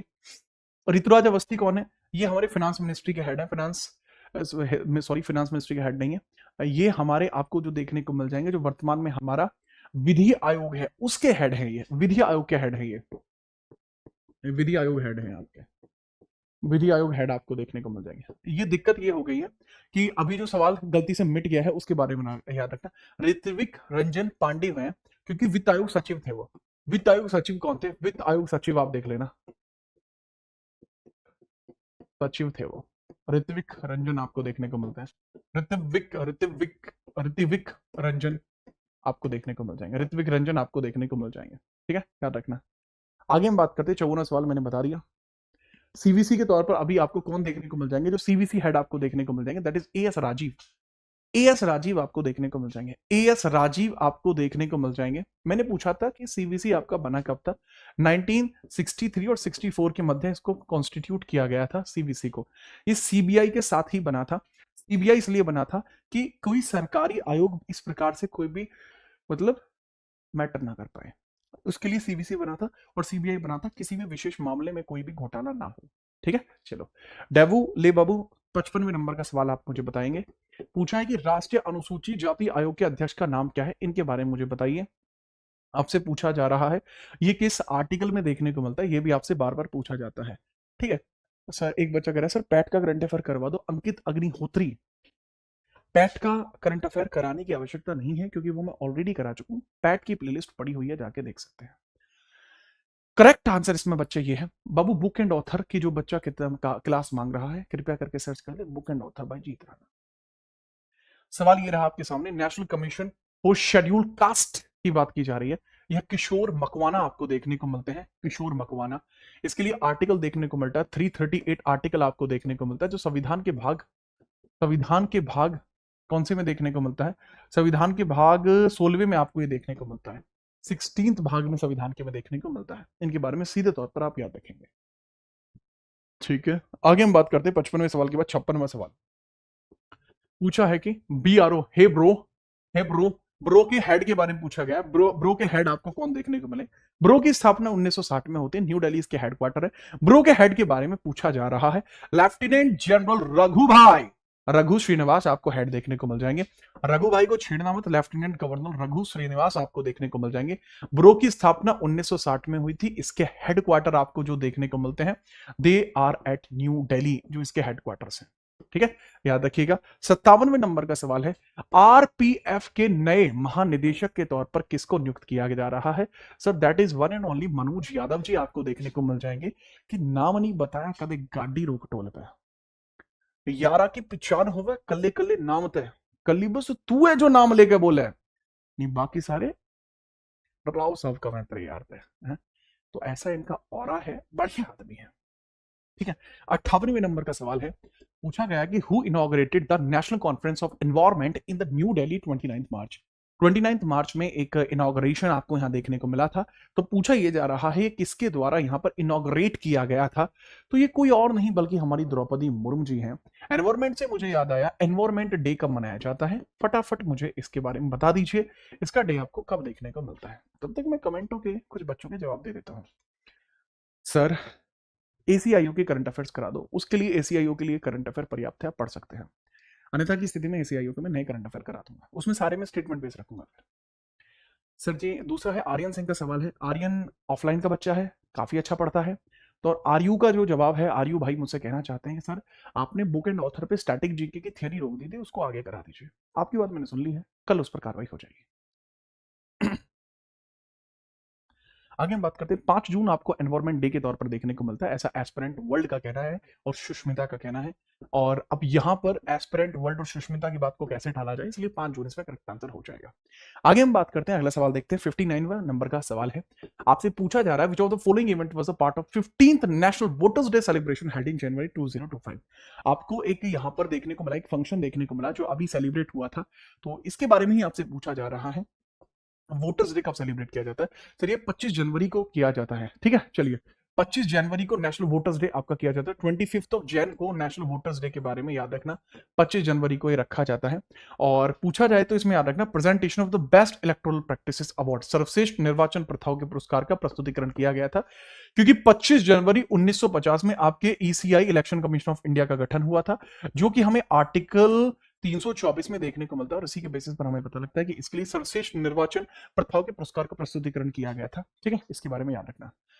आगे हम बात करते हैं। सर आप अपना गिफ्ट ले लीजिए। मैं गिफ्ट लेता नहीं हूं, मैं गिफ्ट देता हूं। आप सभी को मैं गिफ्ट दे देता हूं टीचर्स डे का। मैं इस बात की शपथ लेता हूं कि इस चैनल जीत राणा जीएस को मैं आप सभी छात्रों के नाम करता हूं। आज के पश्चात या अब से पहले भी इस चैनल पर हो रही सभी गतिविधियां और आगे होने वाली भविष्य की सभी गतिविधियां सभी छात्रों के समर्थन में होंगी, और इसमें किसी भी प्रकार से आंशिक तौर पर भी निजी स्वार्थ के बारे में सोचे बगैर आप लोगों के लिए काम किया जाएगा। अगला सवाल ये रहा आपकी कंप्यूटर स्क्रीन पर, 60वें नंबर का सवाल है। According to the NITI Aayog discussion paper release इन जनवरी 2024। जनवरी 2024 में एक नीति आयोग का एक रिकॉर्ड जो है रिलीज हुआ था। पूछा जा रहा है कि कौन सी ऐसी स्टेट है जिसके द्वारा highest number of people escaping multi dimensional poverty between 2023 से 2022 के बारे में पूछा जा रहा है। वो आपको कहां देखने को मिले हैं? इसके बारे में बहुत बार सवाल बने, दोबारा भी बने, और उसी के बारे में बात करते हैं। ठीक है, चलिए बात करते हैं और देखिए जरा इसके बारे में। दरअसल हुआ यह है कुछ इस प्रकार से कि नीति आयोग के जो आपके डिस्कशन पेपर रिलीज हुए, उसमें मल्टी डायमेंशनल पॉवर्टी इंडेक्स के बारे में बात की जाएगी। इसमें बेस्ट स्टेट आपको कौन सा देखने को मिला जिसका परफॉर्मेंस बहुत अच्छा है? बेस्ट स्टेट मतलब जहां लेस गरीबी है, सबसे कम गरीबी आपको जो देखने को मिली, दैट इज ओडिशा। सर आप सोच भी नहीं सकते होंगे, और सबसे ज्यादा जो इसमें देखने को मिली है, मतलब वर्स्ट परफॉर्मेंस किसकी है? बिहार। हंस रहे हो? हंसवाऊंगी हंसवाऊंगी। तो बेस्ट अगर हम बात करें, मैक्स गरीबी आपको जो देखने को मिल जाएगी, अब तक आपने सेवनी मैक्स देखा होगा, लेकिन अब मैक्स गरीबी देखो, सो दैट इज कहीं और नहीं, बिहार इसमें सही जवाब होगा। सबसे अच्छा परफॉर्मेंस यानी जिसने अपने यहाँ की गरीबी को बहुत कम कर दिया, ठीक है, तो एक्सपोलेटेड वैल्यू अगर हम देखें तो वो उत्तर प्रदेश के अंदर सबसे ज्यादा बेहतरीन आपको देखने को मिल जाएगी। पहले यहाँ बहुत ज्यादा गरीबी थी, लेकिन आज की डेट में इन्होंने खेल ही खराब कर दिया है। अच्छा, अगर हम बात करें, बिहार हाई पॉपुलेशन में है, लेकिन अगर हम बात करें, बिहार से भी खराब स्थिति झारखंड में है, बाकी जगह में भी है, बट बिहार में पॉपुलेशन बेसिस पर संख्या में सबसे ज्यादा देखने को मिलते हैं। आगे हम बात करते हैं। नेहा, इकोनॉमिक्स में करा दूंगा, कृपया करके आप 61वें सवाल का मुझे जवाब दे दो। जनवरी 2025 में राष्ट्रीय मतदाता दिवस पर मतदाता को बढ़ावा देने के लिए कौन सी थीम शुरू की गई थी? देखो, थीम इसमें शुरू की गई है वोटर्स डे पर। उस थीम का नाम क्या था? सर, थीम का नाम कुछ और नहीं था, nothing like what I vote for sure. Nothing like what I vote for sure. Vote जैसा कुछ नहीं, मैं वोट जरूर डालूंगी या डालूंगा, इसके बारे में याद रखिएगा।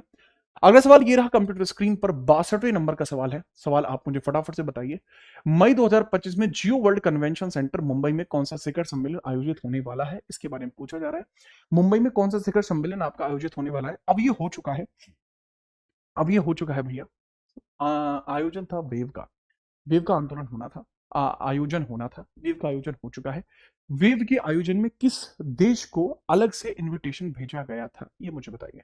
ठीक आंसर है world audio visual and entertainment summit, wave का आयोजन यहां पर होना था। तो वेव्स आपको देखने को मिल जाएगी, वेव्स आपकी हुई हैं। तो बाबू, पूछा यह जा रहा है कि वेव्स 2025 में किस देश को अलग से न्योता भेजा गया? कौन सा ऐसा देश बना जिसको अलग से न्योता भेजा जाता है, उसके बारे में मुझे बताइए। ठीक है, चलिए, ये बढ़िया है। इसको कौन चलाता है? मिनिस्ट्री ऑफ इंफॉर्मेशन और ब्रॉडकास्टिंग चलाती है। अब पूछा यह जा सकता है कि ministry of administration and broadcasting के मंत्री कौन है? अश्विनी वैष्णव है। यूपीएसआई की क्लास कब से होते हैं सर? बच्चे वो मंडे में स्टार्ट होंगी, सुबह से होती हैं, सुबह 10 बजे का स्लॉट है यूपीएसआई का। कह रहा है माहौल पूरा वेवी, अद्भुत, मतलब ये नहीं मानेगा। यहाँ पे कहा गया है रुचि के द्वारा, रुचि, ठीक है, आपका इंतजार रहेगा। ठीक है, फटाफट आप मुझे बताइए, फटाफट हम जो सवाल पूछा गया है इसके बारे में चर्चा करें।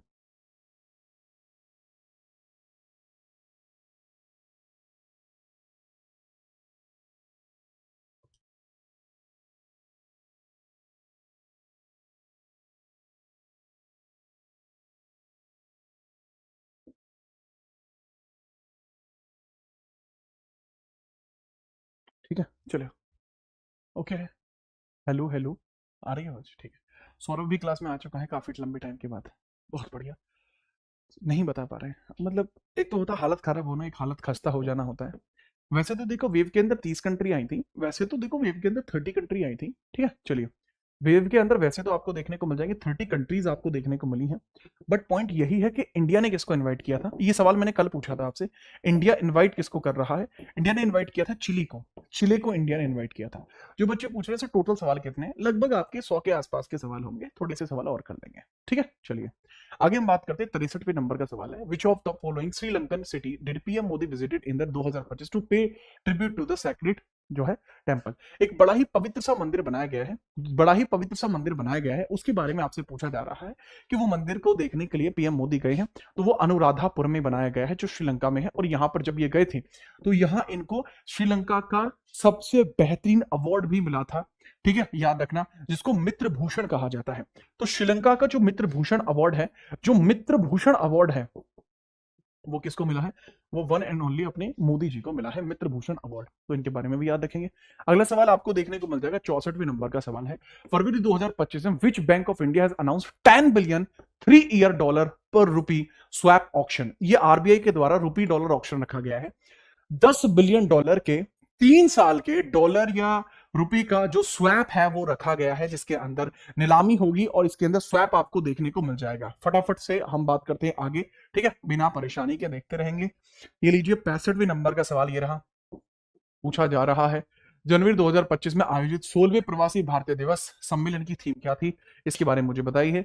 इस बार आपको जो है ट्रिनैड एंड टोबैगो कंट्री जो है, ट्रिनाड एंड टोबैगो कंट्री जो है, वो इस बार के प्रवासी भारतीय दिवस पर आई थी, जो कि आपको देखने को मिलता है 9 तारीख में। ट्रिनैड एंड टोबैगो आपको देखने को मिलता है 9 जनवरी 2025 के अंदर प्रवासी भारतीय दिवस आपको देखने को मिला। कहां देखने को मिला था? भुवनेश्वर में देखने को मिला था। कमाल की बात यह है कि अगर मैं बात करूं, यह 1915 में जो अपने गांधी जी श्रीलंका से साउथ अफ्रीका से इंडिया आए थे, उसकी वजह से सेलिब्रेट किया जाता है। पूछा यह जा रहा है कि इस बार की जो थीम है वो क्या थी? डायस्पोरा थीम थी इसकी। काफी बच्चे डायस्पोरा बोल रहे हैं, इसे डायस्पोरा थीम थी इसकी। बच्चों का कहना भी ठीक ही है, हाँ? बट बाबू डायस्पोरा यहां थोड़ी आएगा। डायस्पोराज कंट्रीब्यूशन टू विकसित भारत, विकसित भारत में प्रवासियों का योगदान। डायस्पोरा का मतलब होता है प्रवासी, ठीक है।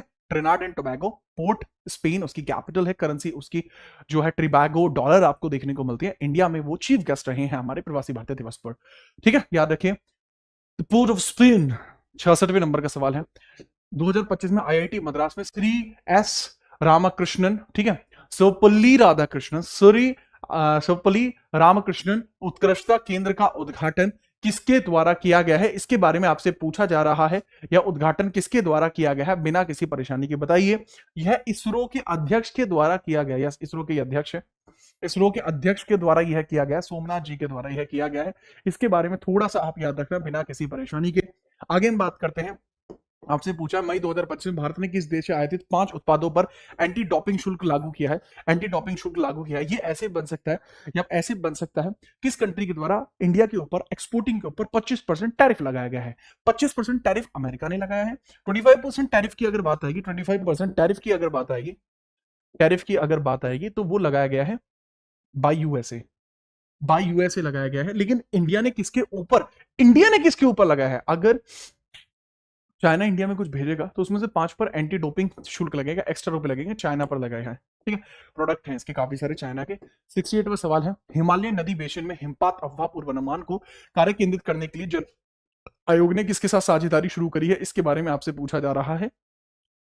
इंडियन रिमोट सेंसिंग सेंटर के द्वारा यहाँ पर, इंडियन रिमोट सेंसिंग सेंटर के द्वारा यहाँ पर जो है टाई अप किया गया है कि अगर बर्फ पिघलने वाली हो तो पहले ही पता लग जाए, अगर बर्फ पिघलने वाली हो तो पहले ही पता लग जाए। तो इसके बारे में थोड़ा सा याद रखना।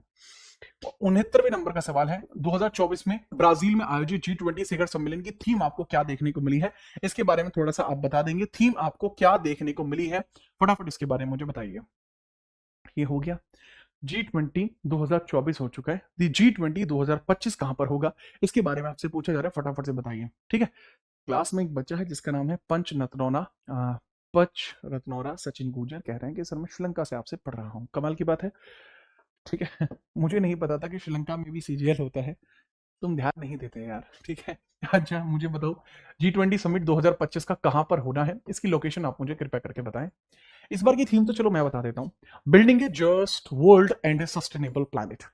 ना केवल एक न्यायपूर्वक हमें दुनिया बनानी है, बल्कि एक सतत प्लेनेट भी बनाना है जो आगे चलकर वो बेहतर होता रहे। तो G20 की समिट ब्राजील में आपको देखने को मिली थी, ब्राजील में 2024 में देखने को मिली थी, लेकिन 2025 की साउथ अफ्रीका में देखने को मिलेगी, जिस प्रकार से चैल ने कहा है और इन्होंने कहा है तो सही ही होगा। तो दैट इज साउथ अफ्रीका आपको देखने को मिल जाएगा, करेक्ट आंसर। नेक्स्ट हम बात करते हैं 70वें नंबर के सवाल पर। पूछा जा रहा है कि 2025 की शुरुआत में विश्व स्वास्थ्य संगठन WHO के द्वारा ऑन्कोसोरिया रिवर ब्लाइंडनेस को समाप्त करने के लिए अफ्रीका में पहला देश कौन सा बना है, जिसने कहा है कि हमारे यहाँ रिवर ब्लाइंडनेस खत्म हो चुकी है? वो पहला देश कौन सा बना है? फटाफट से बात करते हैं, करेक्ट आंसर क्या होगा?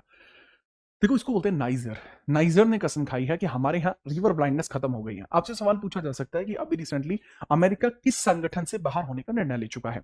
अमेरिका ने कहा है, सिम बहुत ध्यान से मेरी बात को सुनना, अमेरिका के द्वारा कहा गया, यूएसए के द्वारा कहा गया कि WHO, ठीक है, और United Nation human right commission, इन दोनों से मैं अपने आप को एग्जिट लेता हूं। यूएसए ने एग्जिट इन दोनों से ही अनाउंस कर दिया है, ठीक है। अगला सवाल ये रहा आपके सामने, 71वें नंबर का सवाल है। नवंबर 2024 में भारतीय सरकार ने प्रसारण सेवाएं विधेयक 2024 पेश किया। इस विधेयक की निम्नलिखित में से कौन सी प्रमुख विशेषता आपको देखने को मिल रही है? इसके बारे में थोड़ा सा बताइए। देखो ब्रॉडकास्टिंग बिल है, लेकर आया गया, हमारे ब्रॉडकास्टिंग मंत्रालय किसके हाथ में है? सर ब्रॉडकास्टिंग मंत्रालय जो आपको देखने को मिल जाएगा वो किसके हाथ में देखने को मिल जाएगा वो बताइए। तो ब्रॉडकास्टिंग मंत्रालय हमें देखने को मिल जाएगा अश्विनी वैष्णव जी के हाथ में देखने को मिल जाएगा। अब ब्रॉडकास्टिंग मंत्रालय के साथ ही यहाँ पर ब्रॉडकास्टिंग में कुछ परिवर्तन लेकर आए जा रहे हैं। इसको मिनिस्ट्री में पेश करने की जिम्मेदारी अमित भाई ने उठाई, यानी अमित शाह जी के द्वारा उठाई गई है और उन्होंने इसको पेश किया।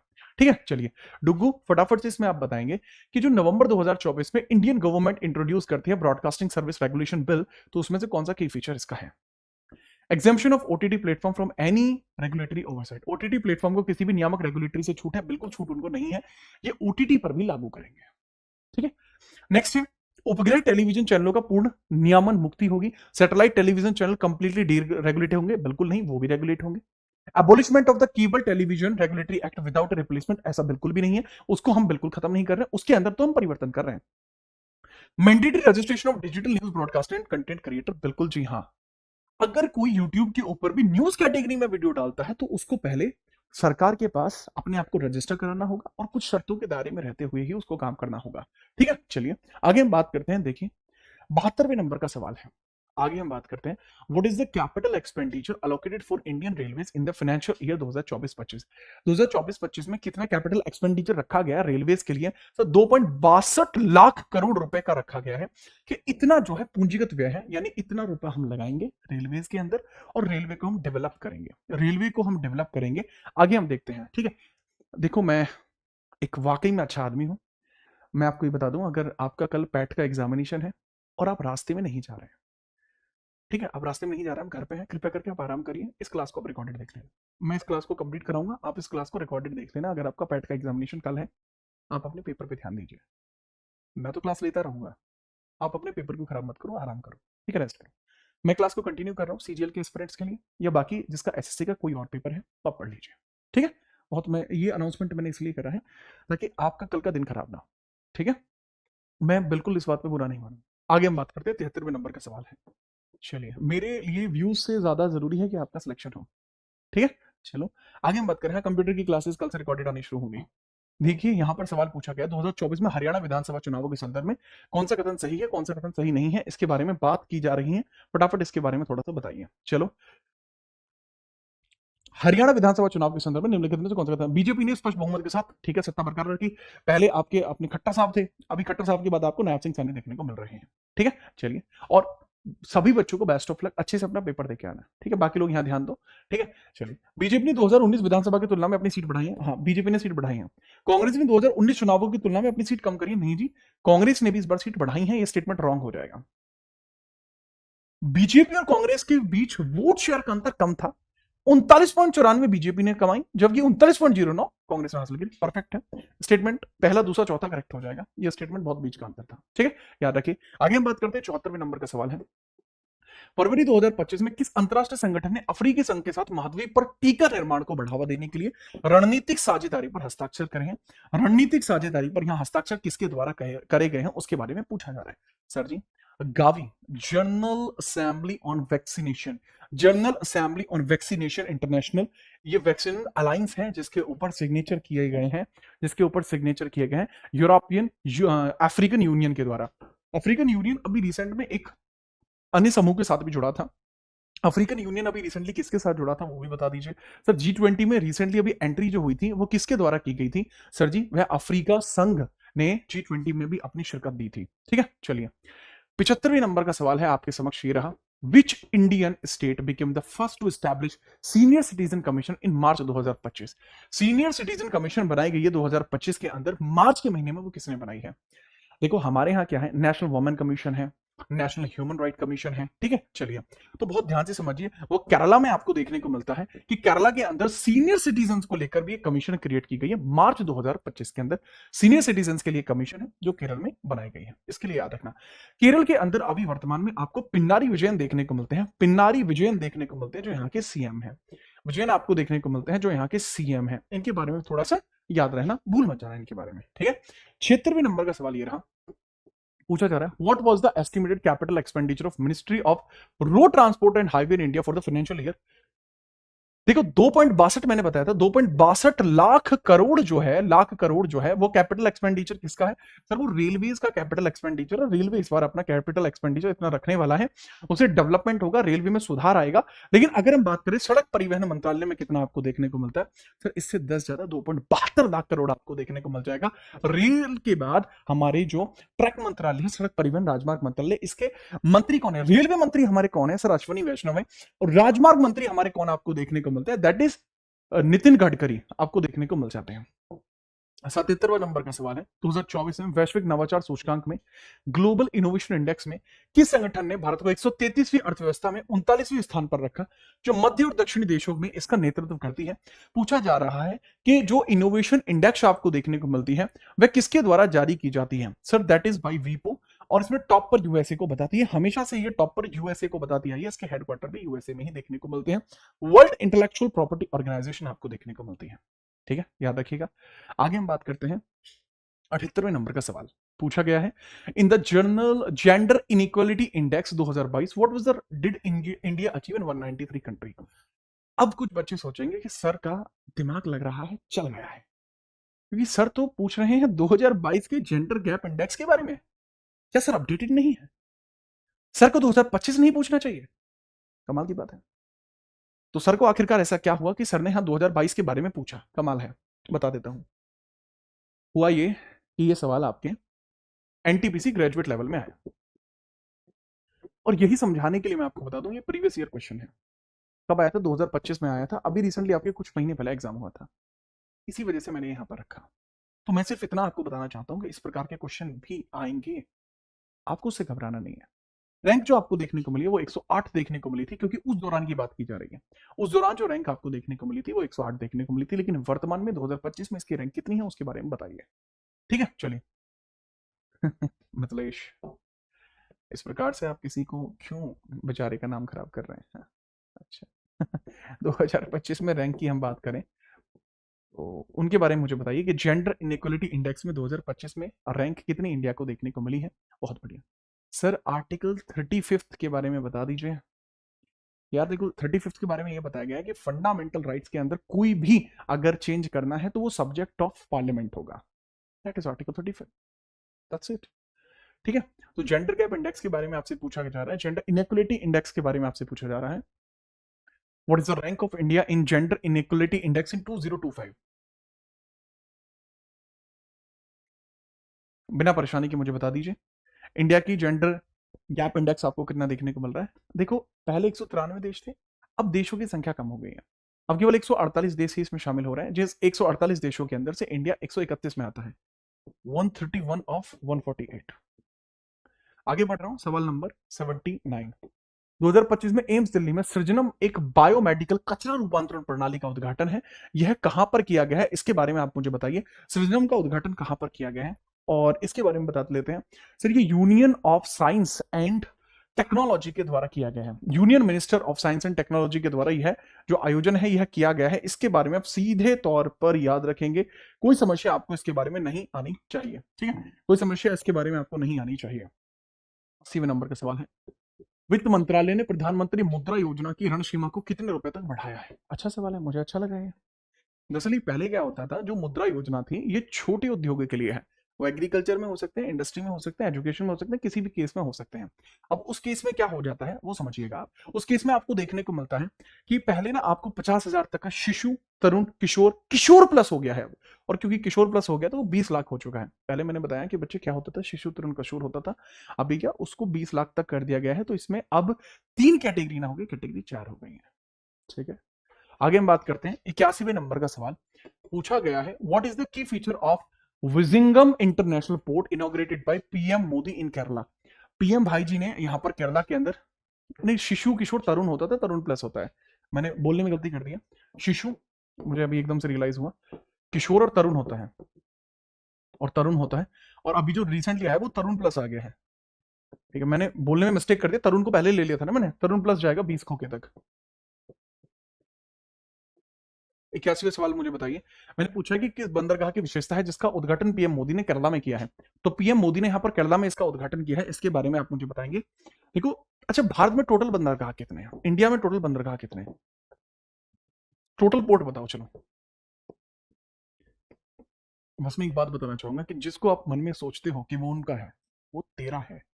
अब मुझे बताइए, देखो भारत का पहला गहरे पानी का समर्पित ट्रांसशिपमेंट पोर्ट आपको देखने को मिला भैया, विजिंगम के बारे में याद रखना कि भारत का पहला deep water dedicated transshipment port आपको देखने को मिल जाएगा। ये पहला ही ऑप्शन इसका परफेक्ट है।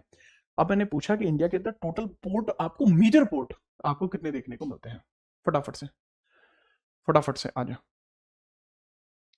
सो 13 मेजर पोर्ट आपको देखने को मिलते हैं। मैंने हिंट भी दी थी, 13 मेजर पोर्ट आपको देखने को मिलते हैं। 82वें नंबर का सवाल है, ये रहा, बताइए डीआरडीओ की नवदुर्गा परीक्षण रेंज जिसका उद्घाटन पीएम मोदी ने किया, भारत का कौन सा मिसाइल परीक्षण रेंज आपको देखने को मिल जाएगा? ठीक है, बिना किसी परेशानी के मुझे बताइए। ठीक है कहां पर? नागलैंका में देखने को मिल जाएगा, नवदुर्गा में नागलैंका देखने को मिल जाएगा। नागलैंका, लैंका आपको देखने को मिल जाएगा जो आंध्रा में है। नागलैंका जगह का नाम है, जगह का नाम है ये। ठीक है, आंध्र प्रदेश में है ये जगह, और ये आपका थर्ड जगह आपको देखने को मिल जाएगा। कौन सा थर्ड जगह आपको देखने को मिल जाएगी? तीसरी जगह आपको ये देखने को मिल जाएगी, और ये नवदुर्गा टेस्टिंग रेंज में आपको देखने को मिल जाएगा जो कि आंध्रा में है, तीसरी जगह है। इससे पहले आपको देखने को मिल जाएगी, ठीक है, ओडिशा में चांदीपुर देखने को मिल जाती है, और व्हीलर द्वीप आपको देखने को मिलता है। ठीक है, याद रखना, ओडिशा में चांदीपुर है, और जिसका नाम अब्दुल कलाम द्वीप हो गया है, अब्दुल कलाम द्वीप हो गया है। ठीक है, याद रखना। ठीक है, चलिए। नहीं नहीं नहीं, वो तो व्हीलर का नाम चेंज हुआ था ना, हाँ व्हीलर का नाम चेंज हुआ था। ओडिशा में चांदीपुर, और आंध्र प्रदेश के अंदर व्हीलर द्वीप जिसका नाम अब्दुल कलाम द्वीप हो गया है। 3 हो गए हैं। कैसे कैसे, दोबारा बता रहा हूँ, ओडिशा चांदीपुर, व्हीलर द्वीप आंध्रा जिसका नाम एपीजे अब्दुल कलाम द्वीप हो गया है, और आंध्रा के अंदर ही नागलैंका भी आपको देखने को मिल गया है। ठीक है, याद रखिएगा। आगे हम बात करते हैं, 83वें नंबर सवाल का जवाब दीजिए, ग्लैक्स के बारे में, इसका विषय क्या था?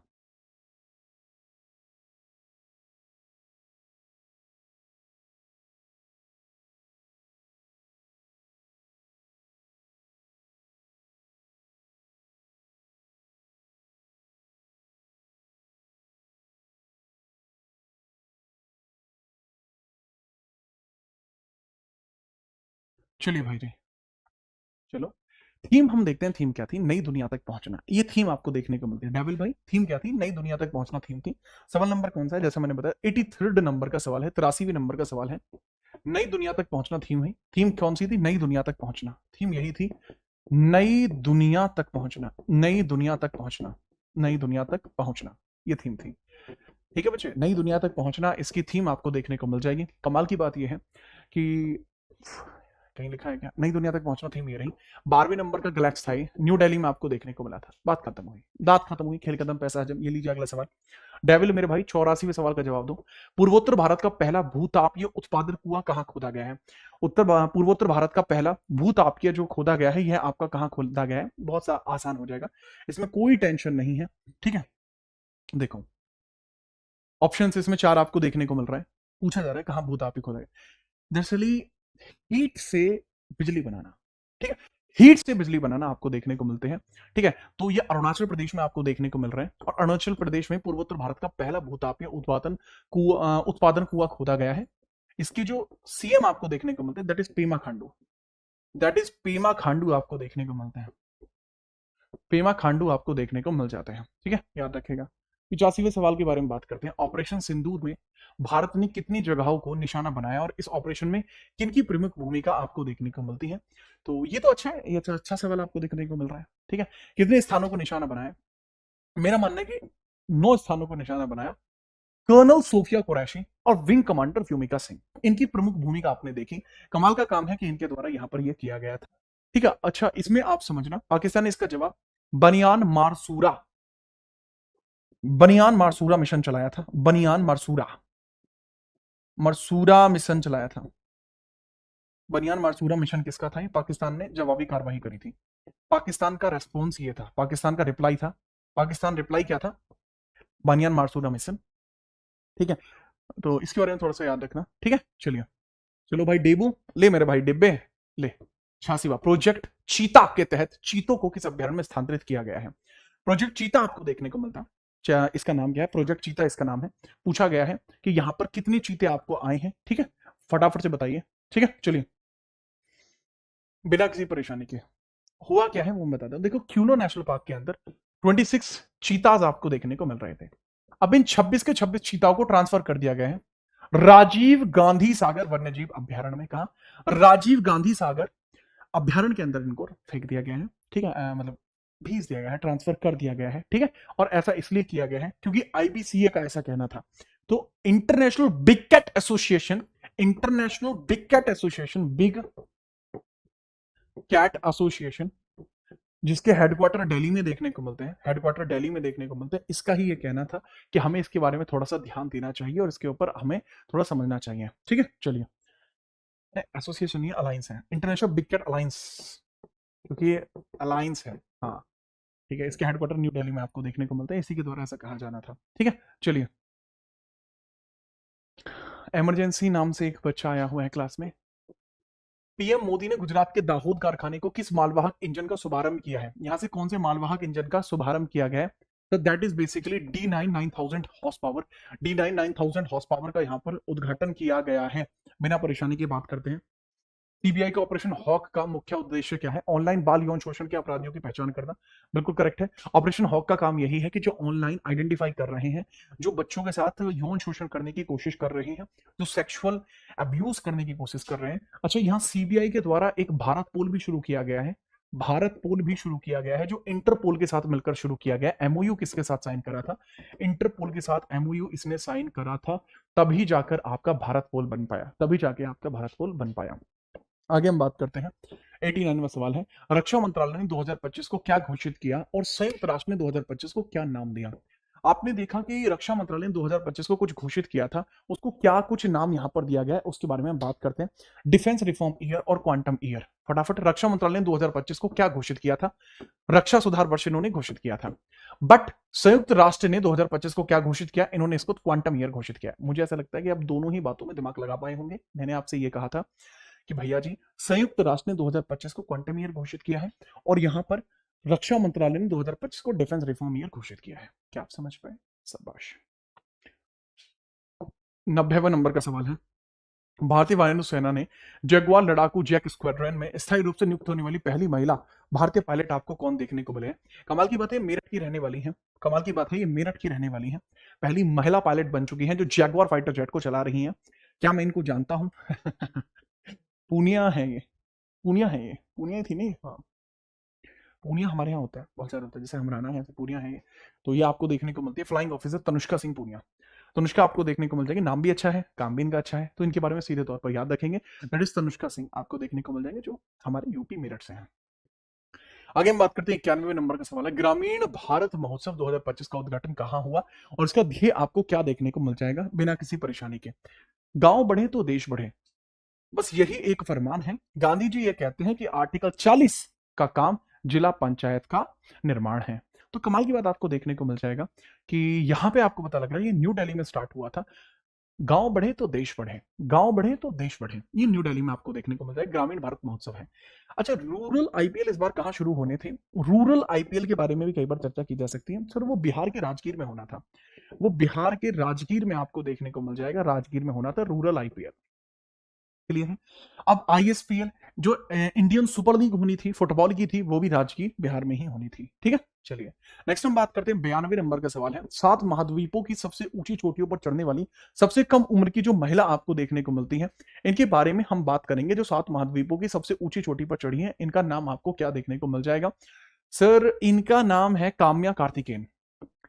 जो कार्तिकेयन है वो भगवान शिव के बच्चे हैं, उनका नाम ही कार्तिक है, उसी से एक शब्द बनता है कार्तिकेयन। कार्तिकेयन का मतलब होता है जो युद्ध शैली में निपुण हो, वो कार्तिकेयन कहलाता है। तो कार्तिकेयन इनका नाम है, काम्या कार्तिकेयन इनका पूरा नाम है। इन्हीं के द्वारा हर एक महाद्वीपों की सबसे ऊंची चोटी पर चढ़ने का काम इनके द्वारा किया गया है। देखो, डेनाली एकांगुआ, डेनाली और एकांगुआ को समझना, डेनाली एकांगुआ, एकांगुआ, एवरेस्ट, एवरेस्ट, ये तो देखो, इतनी हिंदी तो आप, इतनी इंग्लिश तो आप समझ जाएंगे, मैं एक्सपेक्ट कर सकता हूं आपसे।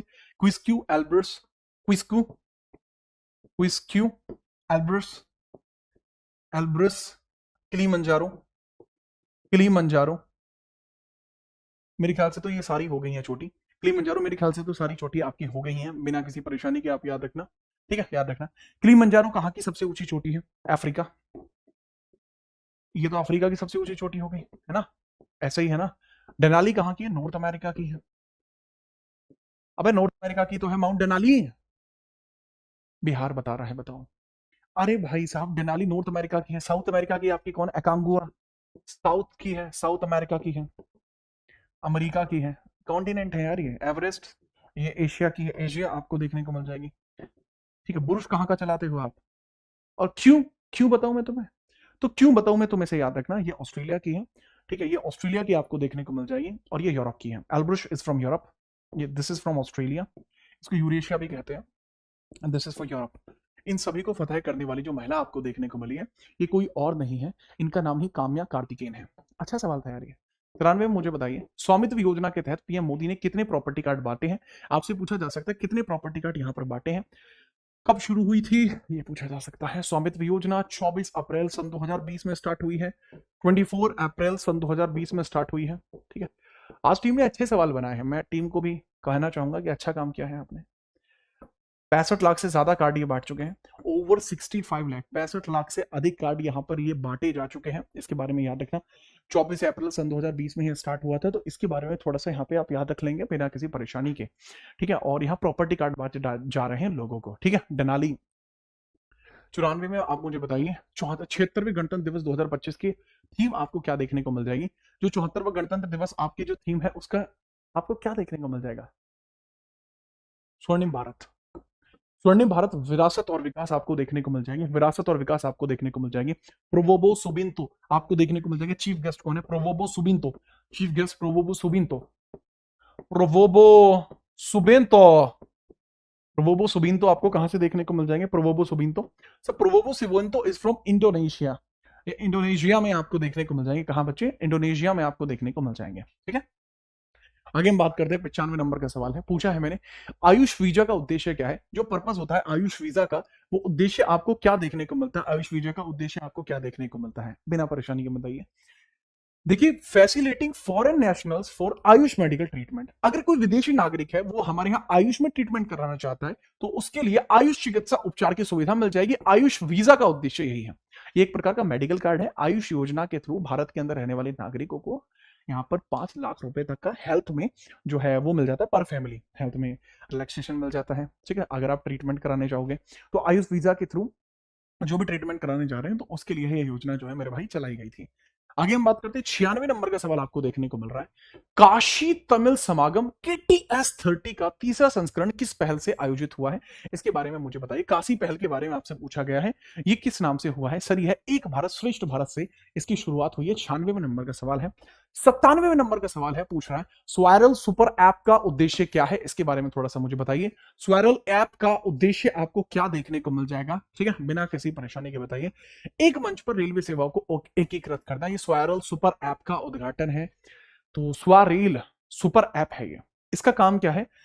एक मंच पर रेलवे सेवाओं का एकीकृत करना, टिकट करना, खाना ऑर्डर करना, बुकिंग कराना, ये सब चीज आपको यहां पर देखने को मिल जाएंगे बिना किसी परेशानी के। इनके बारे में थोड़ा सा याद रखेंगे।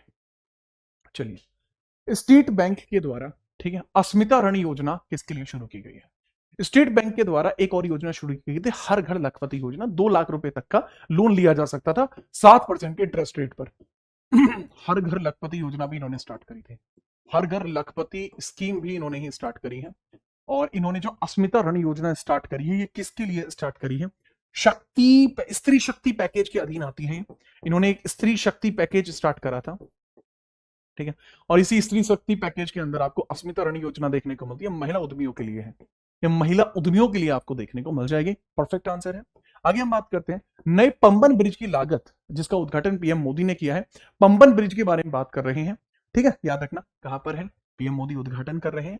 550 करोड़ रुपया इसमें ठोंक मारा। यह आपको देखने को मिलता है किसमें? तमिलनाडु सर। तमिलनाडु सर, कहां आपको देखने को मिलता है? सर तमिलनाडु में देखने को मिलता है। तमिलनाडु में आपको देखने को मिल जाएगा। तो नया पंबन ब्रिज आपको देखने को मिलता है, इसमें 550 करोड़ लिखे। इनॉग्रेशन किसने किया है?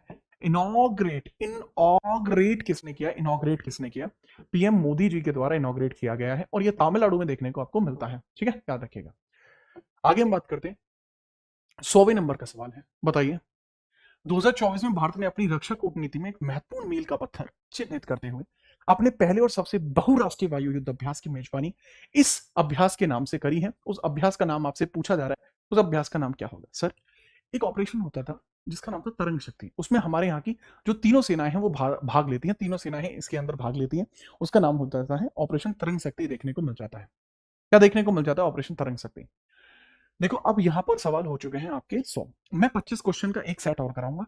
जैसे ही 25 क्वेश्चन का एक सेट हो जाएगा देन आज के लिए आप फ्री हो जाएंगे। तो 25 क्वेश्चन आपके बचे हुए हैं। बाकी मैं घर के लिए आपको 50 क्वेश्चन भी दूंगा। एसएससी सीजीएल वाले बच्चों के लिए विशेषतः बात कर रहा हूं। डुग्गू, आपने जन्म दिवस की हार्दिक शुभकामनाएं दी और बाकी छात्रों ने भी दी। आपका बहुत बहुत आभार व्यक्त करता हूं।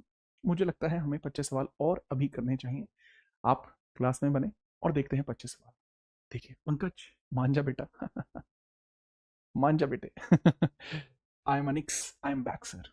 अनिक्स, तुम्हारा ही तो इंतजार था। चल रहे अन्नू, सुशील कुमार योगी भी क्लास के अंदर जुड़ चुके हैं। मेरा सीजीएल का एग्जाम है 16 को दिल्ली में और 18 को आईबी एग्जाम है दिल्ली में। बहुत बढ़िया, आपको शुभकामनाएं। आगे हम बढ़ते हैं अगला सवाल। नेक्स्ट हम बात करते हैं 101वां सवाल है। पूछा क्या है? What was the category of India as per the global hunger score of 2024 that shows the severity of hunger in a country? India में हंगर की सीविरिटी आपको देखने को मिलती है और उसी के बारे में आपसे पूछा जा रहा है। इंडिया की जो रैंक आपको देखने को मिल रही है बिकॉज ऑफ द सीविरिटी, वो कितनी आपको देखने को मिल रही है? फटाफट इसके बारे में आप बताइए। इंडिया की स्थिति आपको कैसी देखने को मिल रही है? हंगर इंडेक्स में इंडिया की रैंक कितनी है? फटाफट मुझे बताइए। सर, हंगर इंडेक्स में इंडिया की रैंक तो ये लोग बताएंगे। ईशा, आप याद रखना कि गंभीर स्थिति है। भूख की ओर दर्शाते हैं, बहुत गंभीर स्थिति इंडिया की देखने को मिल जाती है क्योंकि इंडिया की जो आपको टोटल रिपोर्ट देखने को मिल रहा है वो 27.3 देखने को मिल रहा है, जो इंडिया का जीएचआई स्कोर है। जीएचआई स्कोर है जो बताता है कि इंडिया की स्थिति बेहद सीरियस केस में आपको देखने को मिल रही है। इसके बारे में आप थोड़ा सा याद रखेंगे। रैंक के बारे में जरूर बताइए, ठीक है, कि रैंक आपको कितनी देखने को मिल रही है इंडिया के अंदर। आपको रैंक ग्लोबल हंगर इंडेक्स की कितनी देखने को मिल रही है वो जरूर मुझे थोड़ा सा बताएं, ठीक है। चलिए अब देखिए 102वां सवाल है। वुमेन डे पर अश्मिता एक कलेक्टरल फ्री डिजिटल एसएमई लोन है, वो किसके द्वारा किया गया?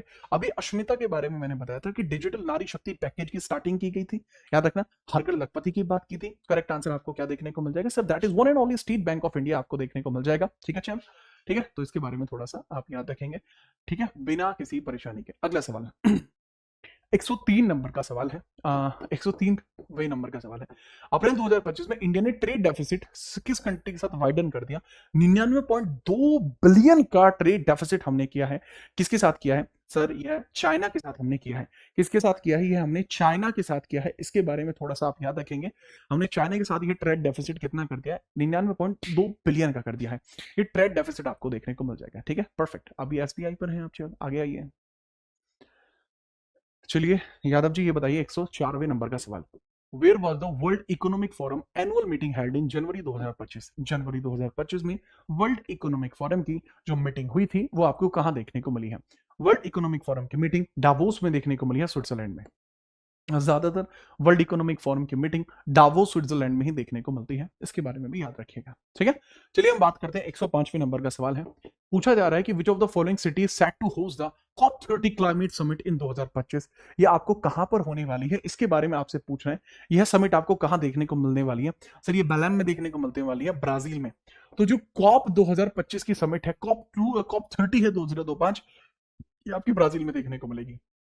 2015 में COP20 हुई थी। 2015 में COP20 हुई थी और उसी COP20 के अंदर क्या हुआ था? 2015 में COP20 हुई थी और उसी COP20 के अंदर इंटरनेशनल सोलर अलायंस बना था, जो कि आज की डेट में इंडिया में है और वो चीज आपको याद रखनी है, ठीक है। आगे हम बात करते हैं 106वें नंबर का सवाल है। रणवीर अलाहाबादिया केस के बारे में रिलेट करता है। देखो इंपोर्टेंट केस के मैटर भी आपको देखने को मिल रहा है और मैंने इसकी वीडियो ऑलरेडी करा चुका हूं, जरूर देख लेना, ठीक है, जरूर देख लेना।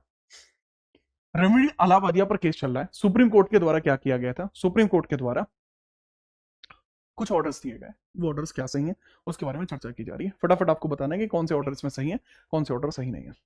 सुप्रीम कोर्ट ने इलाहाबादिया को अंतरिम संरक्षण प्रदान किया, लेकिन उनकी टिप्पणियों को अश्लील और भद्दा बताते हुए उनकी कठोर आलोचना की।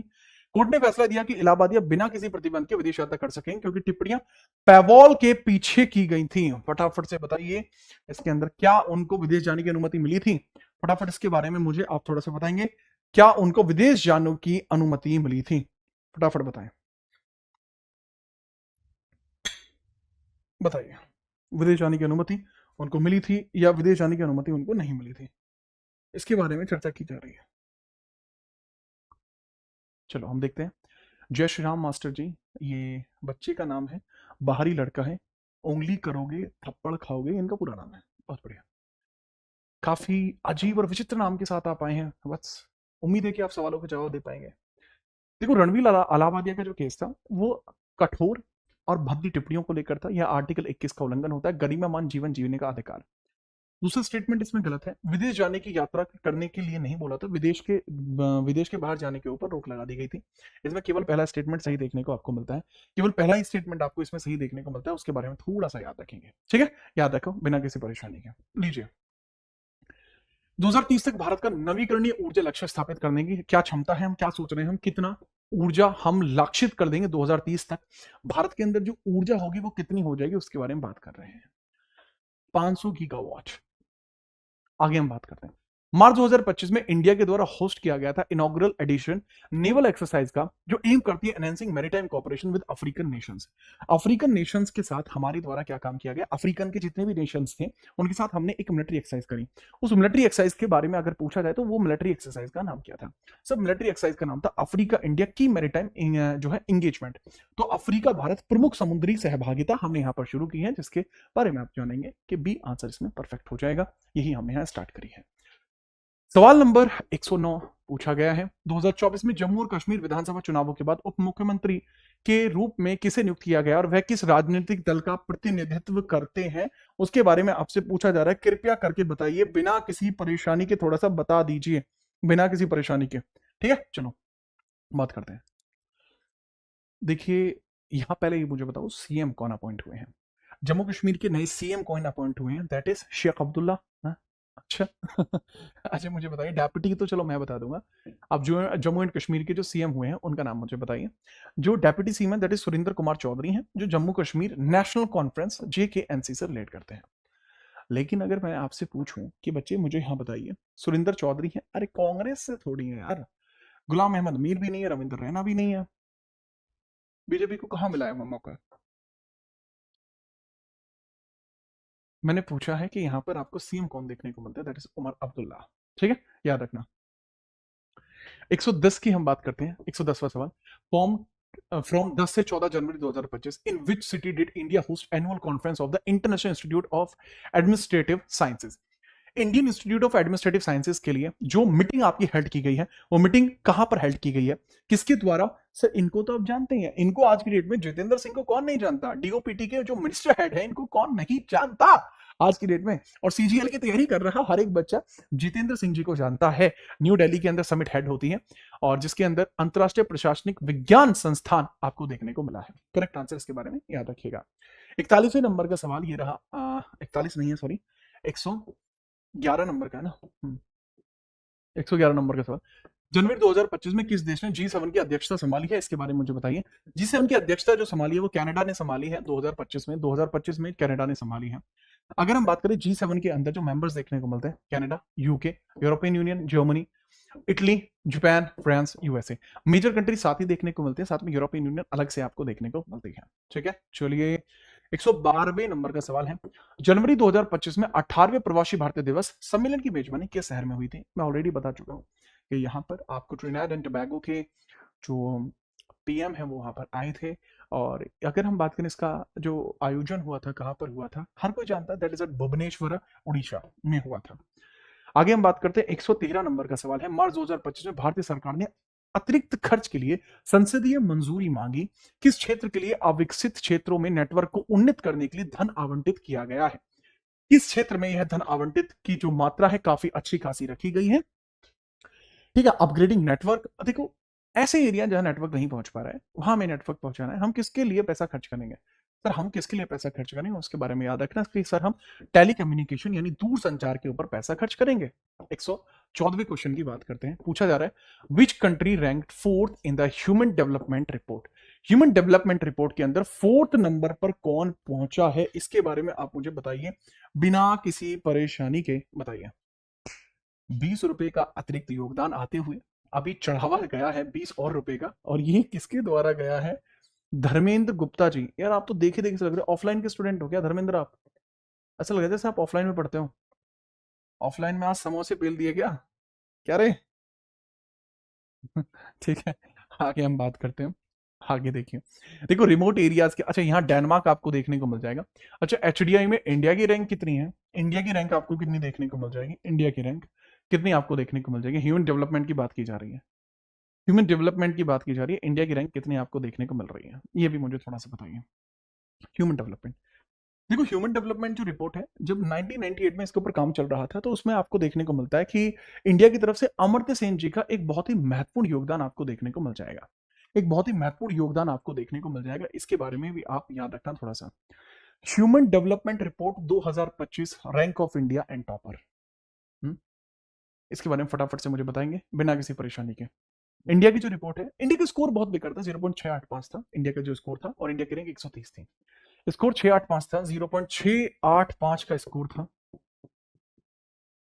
और इंडिया की रैंक थी 130, 130 रैंक आपको इंडिया की देखने को मिल जाएगी, और डेनमार्क आपको देखने को मिल जाएगा यहाँ पर, ठीक है। चलिए बिना किसी परेशानी के आप याद रखेंगे। टॉपर आपको कौन देखने को मिल जाएगा, Finland, Sweden, Denmark, Finland, Sweden, Finland आपको देखने को मिल जाएगी टॉपर, टॉपर आपको देखने को मिल जाएगी, फिनलैंड टॉपर आपको देखने को मिल जाएगा, कोई दिक्कत तो नहीं है, बहुत बढ़िया। 115वें नंबर का सवाल है, अभ्यास है, इनकॉस 2025 भारतीय वायुसेना के दस्ते में किस प्रकार का विमान शामिल हुआ है, तो इनकॉस के बारे में पूछा जा रहा है, वो किस प्रकार का विमान है जो यहाँ पर आपको शामिल के तौर पर देखने को मिल जाएगा, बिना परेशानी के आप मुझे बताइए करेक्ट आंसर इसमें क्या होगा। सर इनकॉस सुखोई 30 MK लड़ाकू विमान, IL-78 हवाई ईंधन भरने वाले, और C-17 परिवहन विमान आपको देखने को मिलते हैं, सुखोई 30 MK फाइटर IL ये आपको देखने को मिलते हैं इनकॉस के अंदर जिन्होंने भाग लिया था। सवाल का लेवल है, ठीक है। चलिए अक्षत गुप्ता 116वें नंबर के सवाल की हम बात करते हैं, ये रहा, where was the G20 summit held of 2024, ये सवाल हो चुका है, फटाफट आंसर आसानी से बता दीजिए। सर कितने और सवाल हैं, कल पेपर है, अक्षत थोड़ा सा समय और लगेगा, बहरहाल आपके पैट के लिए तो मैं ऑलरेडी करा चुका हूँ, ये तो मैं CGL के लिए करा रहा हूँ, ऑनलाइन वाले हैं धर्मेंद्र गुप्ता जी आप, ओके, आपको देख के लग रहा था आप एकदम आइडेंटिकल से लग रहे थे, अच्छा लगा गुप्ता जी। और बताओ गुप्ता जी आप ठीक हैं, आपसे तो मैं अलग से पूछूंगा। क्योंकि आपको तो मैं ये भी नहीं कह सकता कि मैंने आपसे रुपए थोड़ी लिए हैं। चलिए करेक्ट आंसर है Rio de Janeiro Brazil, where was the G20 summit held, that is at Rio de Janeiro Brazil, ठीक है। 117 की हम बात करते हैं, 117 में who has been appointed as the principal secretary to the PM Narendra Modi in February 2025, फरवरी 2025 में इनके लिए प्रिंसिपल सेक्रेटरी कौन नियुक्त किया गया है, सर वो नियुक्त किए गए हैं इनके लिए शक्तिकांता दास, पहले निधि तिवारी इनकी एडवाइजर के तौर पर नियुक्त की गई हैं, निधि तिवारी एज एडवाइजर, याद रखना निधि तिवारी भी एडवाइजर के तौर पर नियुक्त हुई हैं, एडवाइजर के तौर पर नियुक्त हुई हैं, PM adviser to PM, that is Nidhi Tiwari. यह प्रिंसिपल सेक्रेटरी 2, यह प्रिंसिपल सेक्रेटरी 1, ये प्रिंसिपल सेक्रेटरी 1 वाली है। 118 नंबर का सवाल है, जनवरी 2025 में राष्ट्रीय पर्यटन दिवस निम्नलिखित में से किस थीम के साथ मनाया गया था, इनके बारे में मुझे बताइए। नेशनल टूरिज्म डे किस थीम के साथ मनाया गया था, इसके बारे में थोड़ा सा आप मुझे बता दीजिए किस से मनाया गया था। टूरिज्म फॉर इंक्लूसिव ग्रोथ, समावेशी विकास के लिए पर्यटन, आपको देखने को मिल जाएगा 25 जनवरी में ही ये भी मनाया जाता है, ठीक है। चलिए छवि ऐसा नहीं है, और दूसरा बात यह है कि आप में से किसी भी छात्र को सुपर चैट करने की आवश्यकता नहीं है, ठीक है, मैं निजी तौर पर ये कह रहा हूं। अगर आप सुपर चैट कर रहे हैं वो आपकी अंदरूनी इच्छा है, लेकिन मैं स्वतः चाहता हूं कि आप पढ़ने पर ध्यान दें, मैं आप लोगों से सिलेक्शन निकलवा के मानूंगा, मेरा काम आपसे धन कमाना नहीं है, मेरा काम आपसे सिलेक्शन कमवाना है, और जब आप सिलेक्शन कमा लोगे तो कम से कम मैं कह पाऊंगा कि हाँ जी आज देश के हर ऑफिस में बैठा हुआ इंस्पेक्टर, GST इंस्पेक्टर बैठा हुआ है, तो वो भौकाल अलग है। आगे हम बात करते हैं 119वें नंबर के सवाल के बारे में, 1119, मार्च 2025 में नीति आयोग ने future front quarterly frontier tech insights report जारी की, इस रिपोर्ट के प्राथमिक फोकस क्या है, इसके बारे में थोड़ा सा आप बताएंगे। इस रिपोर्ट के प्राथमिक फोकस जो आपको देखने को मिल रहे हैं वो क्या देखने को मिल रहे हैं, तो इसलिए हम क्वांटम कंप्यूटिंग और प्रौद्योगिकी में प्रगति और निवेश का मूल्यांकन करना चाहते हैं, वो आपको यहां देखने को मिल रहे हैं। जी हाँ बिल्कुल, उसके बावजूद भी अगर आप रुपए देते हो तो उनका मैं समोसे पेल देता हूं, तो मेरी बात अलग है। अकेला नहीं खाता मैं समोसे, आपके समोसे सही जगह पहुंच रहे हैं, निश्चिंत रहिए। 120वें नंबर का सवाल है, सिर्फ समोसे भी नहीं बहुत चीजें होती हैं, आप यहाँ ध्यान दीजिए। ट्रांसपेरेंसी इंडेक्स में भारत की रैंक 2024 में कितनी थी, 96 नंबर की रैंक भारत की देखने को मिली है, 101 के हिसाब से पूछा गया है। Which country did PM Narendra Modi visit in March 2025 attend the 57वां नेशनल डे सेलिब्रेशन। उनके 57वां नेशनल डे सेलिब्रेशन इनके द्वारा वहां पर देखने को आपको मिला है, या कहाँ गए थे सर? ये अभी रिसेंटली मॉरिशस गए हैं, रिसेंटली मॉरिशस गए थे, और वहां का बेस्ट लेवल का अगर देखा जाए तो जो अवार्ड होता है, हाईएस्ट अवार्ड जो होता है, वो इनको मिला भी था। ठीक है, अप्रैल 14 को क्वांटम डे घोषित किया गया है। ठीक है, वो बच्चे केवल यूपी में किया गया है, केवल यूपी में किया गया है वो, है ना, याद रखें। आगे हम बात करते हैं 122वें नंबर का सवाल है। 122वें नंबर का सवाल है, German watch new climate institute है, इसमें जलवायु परिवर्तन सूचकांक में भारत की रैंक आपको कौन सी देखने को मिलती है? जर्मन वॉच कंपनी में भारत की जो रैंक आपको देखने को मिलती है वो कौन से नंबर की देखने को मिलती है? इसके बारे में थोड़ा सा आप मुझे बताइए। रैंक ऑफ इंडिया, तो इंडिया की रैंक आपको 10वें नंबर की आपको देखने को मिल जाती है, बिना परेशानी के, याद रखना। 122 के बाद 123वां सवाल आपको देखने को मिलता है, नवंबर 2024 में बाकू अजरबैजान में जलवायु परिवर्तन पर केंद्रित कौन सा अंतरराष्ट्रीय आयोजन हुआ था? बाकू के अंदर पूछा जा रहा है। सर यह है आपका COP 29 देखने को मिला है, क्योंकि COP 30 आपको ब्राजील में देखने को मिल जाएगा। कहां देखने को मिल जाएगा? ब्राजील में आपको देखने को मिल जाएगा, बिना परेशानी के, याद रखना। 124वां अक्टूबर 2024 में ब्रिक्स शिखर सम्मेलन की मेजबानी किसके द्वारा करी गई है? कजान के द्वारा की गई है, कजान रशिया में है, और इसी के द्वारा मेजबानी की गई है। मोदी जी मिलने भी गए थे। 125वें नंबर का सवाल है, पीएम मोदी की निजी सेक्रेटरी के तौर पर किसको नियुक्त किया गया है? मैंने जैसे बता चुका हूं, निधि तिवारी जी को नियुक्त किया गया है। 126वें नंबर का सवाल है, अप्रैल 2025 में भारत की रूसी हथियारों और पारंपरिक रूप से निर्भर देशों को कम लागत वाले ऋण प्रदान करने के लिए अपने रक्षा निर्यातों के अंदर बदलाव की बात अगर देखी जाए तो वह की गई है। बदलाव की बात अगर देखी जाए तो की गई है, तो रक्षा निर्यात को बढ़ावा देने के लिए कि राजनीतिक पहल शुरू की गई है। ऋण को सुविधाजनक बनाने के लिए प्राथमिक रूप से कौन से भारतीय जो कह सकते हैं संस्थान है वो जिम्मेदार है, जो इनके लिए पूरी तरीके से कार्य कर रहा है? सर ये कोई और नहीं बल्कि export import bank of India, EXIM bank देखने को मिलता है, जिसके द्वारा ये कार्य किया जा रहा है। 127वें नंबर का सवाल है, झारखंड विधानसभा चुनावों में विजेता पार्टी ने कितने सीटों के साथ जीता है, उसके बारे में आपसे पूछा जा रहा है। दरअसल इस बार झारखंड मुक्ति मोर्चा, जिसको इंडिया अलायंस का समर्थन प्राप्त है, 56 सीटों के साथ चुनाव को जीत गया। एनडीए में झारखंड मुक्ति मोर्चा नहीं है, ना ही बीजेपी यहां जीती है, ना ही कांग्रेस जीती है, यहां झारखंड मुक्ति मोर्चा जीती है, जो कि इंडिया अलायंस का एक हिस्सा है। क्या आप याद रखेंगे? बहुत बढ़िया, अद्भुत सवाल था, अद्भुत जवाब था। ठीक है, आगे हम बात करते हैं। 128वें नंबर का सवाल है, फरवरी 2025 में इंडिया गवर्नमेंट के द्वारा 6वां प्रोग्राम यहां पर स्टार्ट किया गया है। यह किसको बढ़ावा देगा और आगे आने वाली 6 सालों के लिए बढ़ावा देगा? बजट में भी इसका उल्लेख किया गया था, अरहर, तूड़ और मूंग की दाल के लिए है किया गया था, बजट में इसका उल्लेख था। दालों को लेकर यह आपको देखने को मिला है, फरवरी 2025 में इसको लॉन्च कर दिया गया था। आगे आपको सवाल देखने को मिलता है 129वां, निम्नलिखित में से किसे जनवरी 2025 में सीआरपीएफ के डीजी के तौर पर नियुक्त किया गया है? ज्ञानेंद्र प्रताप सिंह जी को नियुक्त किया गया है। कमाल है। 130 3 से लेकर 4 मई को भारत के किस शहर में आर्कटिक सर्कल को लेकर एक फोरम का आयोजन हुआ है? आर्कटिक सर्कल को लेकर एक फोरम का आयोजन किया गया है, इसके बारे में आपसे पूछा जा रहा है, वो कहां होगा? मेजरली अगर कोई भी ग्लोबल समिट है, मेजरली अगर कोई भी ग्लोबल समिट है तो वह आपको देखने को मिल जाएगी कि वह आपकी न्यू दिल्ली के अंदर ही आयोजित की जा रही है। यह 3 से लेकर 4 मई के बीच में की गई थी, याद रखेंगे। 131वां सवाल आपको देखने को मिलता है, पूछा जा रहा है मार्च 2025 में 54वें राष्ट्रीय सुरक्षा सप्ताह की थीम निम्नलिखित में किस बेस पर आधारित आपको देखने को मिल जाएगी? इसके बारे में आपसे पूछा जा रहा है, फटाफट इसके बारे में आप मुझे बताएंगे। थीम क्या थी? Safety and wellbeing crucial for विकसित भारत। विकसित भारत में आपका सुरक्षित रहना और आपका सेफ रहना बहुत ज्यादा जरूरी है, तो यह आपको देखने को मिल जाएगा।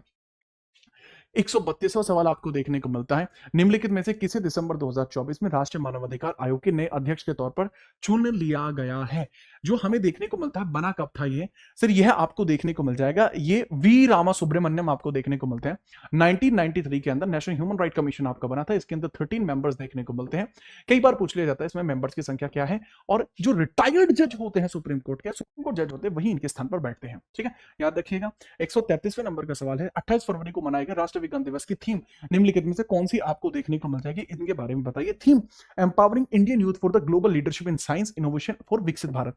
विकसित भारत पर हमने बहुत जोर दिया है, और विकसित भारत को समेटे हुए थीम 28 नेशनल साइंस डे के तौर पर मनाई गई थी 28 फरवरी को। 28 फरवरी में सीवी रमन जी के अचीवमेंट्स की वजह से मनाई जाती है, सीवी रमन जी के अचीवमेंट की वजह से ही मनाई जाती है। 134वें नंबर का सवाल है, G20 जोहान्सबर्ग की समिट की जो थीम आपको देखने को मिल जाती है, पूछा जा रहा है इसका जो आपका कह सकते हैं ना, क्या बोलते हैं, टाइटल क्या है इसका? टाइटल आपको क्या देखने को मिल रहा है इसके बारे में आपसे पूछा जा रहा है sir. That is सॉलिडेटरी equality sustainability. ऐसी एस आपको देखने को मिलती है, सॉलिडेटरी इक्वालिटी एंड सस्टेनेबिलिटी, इसकी थीम आपको देखने को मिल जा रही है। इसके बारे में बहुत तगड़े तरीके से याद रखिएगा, बिना परेशानी के आप इसके बारे में याद रखेंगे। अगला सवाल ये रहा, पूछा जा रहा है, आप बताइए कि एक्सियोम मिशन 4 के हिस्से के रूप में अंतरराष्ट्रीय स्टेशन की यात्रा करने वाले पहले भारतीय यात्री कौन बने हैं? शुभांशु शुक्ला बने। कहां के रहने वाले हैं सर? ये लखनऊ उत्तर प्रदेश के रहने वाले हैं। फटाफट बताइए। अगला सवाल आपको देखने को मिल रहा है, राष्ट्रीय जनसंख्या आयोग के अनुसार 2036 तक भारत की जो जनसंख्या हो जाएगी वो कितनी हो जाएगी? हम 1.52 बिलियन हो जाएंगे। 1.42 वर्तमान में इतने बिलियन हमारी पॉपुलेशन है, जो कि वर्ल्ड बैंक के द्वारा बताई गई है, 2023 के अंदर बताई गई थी, जो ऑलरेडी चाइना को सरपास कर चुकी है। अगला सवाल है, पूछा गया है कि अप्रैल 2025 में, ये सवाल रॉन्ग था, इस सवाल में मिस्टेक आ गई थी, इसको आप काट सकते हैं। हाँ, ये बताइए, अप्रैल 2025 के अंदर आपसे पूछा जा रहा है, अप्रैल 2025 में भारतीय रिजर्व बैंक ने नए डेप्यूटी गवर्नर के तौर पर किसको नियुक्त किया है? That is one and only Poonam Gupta. इन्हीं को डेप्यूटी गवर्नर के तौर पर नियुक्त किया गया है। आरबीआई में 4 डेप्यूटी गवर्नर होते हैं और एक इसमें मुख्य गवर्नर आपको देखने को मिलता है। इनके बारे में आपको बिना किसी परेशानी के याद रखना है, आप भूलेंगे भी नहीं। अगला सवाल है, जनवरी 2025 में किस देश ने ब्रिक्स की अध्यक्षता को संभाला था? ब्राजील ने संभाला था 2025 के अंदर। आपसे पूछा जा रहा है, निम्नलिखित में से किसे अक्टूबर में राष्ट्रीय महिला आयोग के अध्यक्ष के रूप में चुना गया है? विजय किशोरी राहतकर जी को चुना गया है। 1992 के अंदर ये बना था, national human right commission act 1990 में आया था। ये बताइए, 140वें नंबर का सवाल है, मार्च 2025 में भारतीय पीएम मोदी ने किस देश के राष्ट्र दिवस समारोह में मुख्य अतिथि के तौर पर इन्होंने भूमिका निभाई थी? मॉरिशस। इनका 57वां जो इनका स्वतंत्रता दिवस था वो भी इन्हीं की अध्यक्षता में, मोदी जी के जाने पर ही इनके द्वारा मनाया गया था। तो इनके बारे में भी आप याद रखेंगे, भूलेंगे बिल्कुल भी नहीं। चलिए, गुप्ता कैसे 142 141 नंबर का सवाल है, 24 से 25 फरवरी को कार्बन मार्केट्स पर अंतरराष्ट्रीय सम्मेलन प्रकृति 2025 कहां आयोजित हुआ है? इसके बारे में मुझे बताइए। यह आपको कहां देखने को मिला है? मनोहर लाल खट्टर इसके अंदर अध्यक्ष रहे हैं, मनोहर लाल खट्टर इसके अंदर अध्यक्ष रहे हैं। और यह आपको कहां देखने को मिल जाएगा सर? ये न्यू दिल्ली में देखने को मिल जाएगा। 142वां सवाल, पूछा गया है कि अप्रैल 2025 में भारत और इटली ने निम्नलिखित में से किन क्षेत्रों में सहयोग करके आगे बढ़ने के बारे में सोचा है? इटली ने और भारत ने सोचा है कि हम इन सब बातों पर देखेंगे, व्यापार, रक्षा, स्वच्छ ऊर्जा और कनेक्टिविटी के बारे में सोचते हुए इंडिया और इटली के द्वारा एमओयू साइन किया गया है। इंडिया और इटली के द्वारा एमओयू साइन किया गया है, ठीक है, याद रखिएगा। 143वां सवाल है, 2025 में स्काईट्रैक्स के द्वारा विश्व का सबसे बेहतरीन हवाई अड्डा किसको घोषित किया गया है? स्काईट्रैक्स के द्वारा जो बताया गया कि सबसे तगड़ा जो हवाई अड्डा है वो सिंगापुर का चांगी हवाई अड्डा है, इसी को मिला है बेस्ट हवाई अड्डे का, बेस्ट एयरपोर्ट का जो खिताब मिला है। नवंबर 2024 में अंतरराष्ट्रीय सहकारी गठबंधन आईसीए वैश्विक सहकारी सम्मेलन और सामान्य सभा की मेजबानी किसके द्वारा की जा रही है? इंडिया के द्वारा की जा रही है। बट इंडिया के अंदर आपको कौन देखने को मिल जाएगा जो इसको करेगा? मैंने जैसे बताया है, भारत मंडपम में होगी, इंटरनेशनल समिट है, तो वह आपको न्यू दिल्ली में ही देखने को मिलेगी, ठीक है। चलिए, इसके बारे में भी याद रखना। 145वां सवाल है, अप्रैल 2025 में मुख्य न्यायाधीश संजीव खन्ना ने अपने उत्तराधिकारी के रूप में जिनको नियुक्त किया है वो कौन है सर? BS गवई है। 52वें देखने को मिल जाएंगे, बिना परेशानी के याद रखना।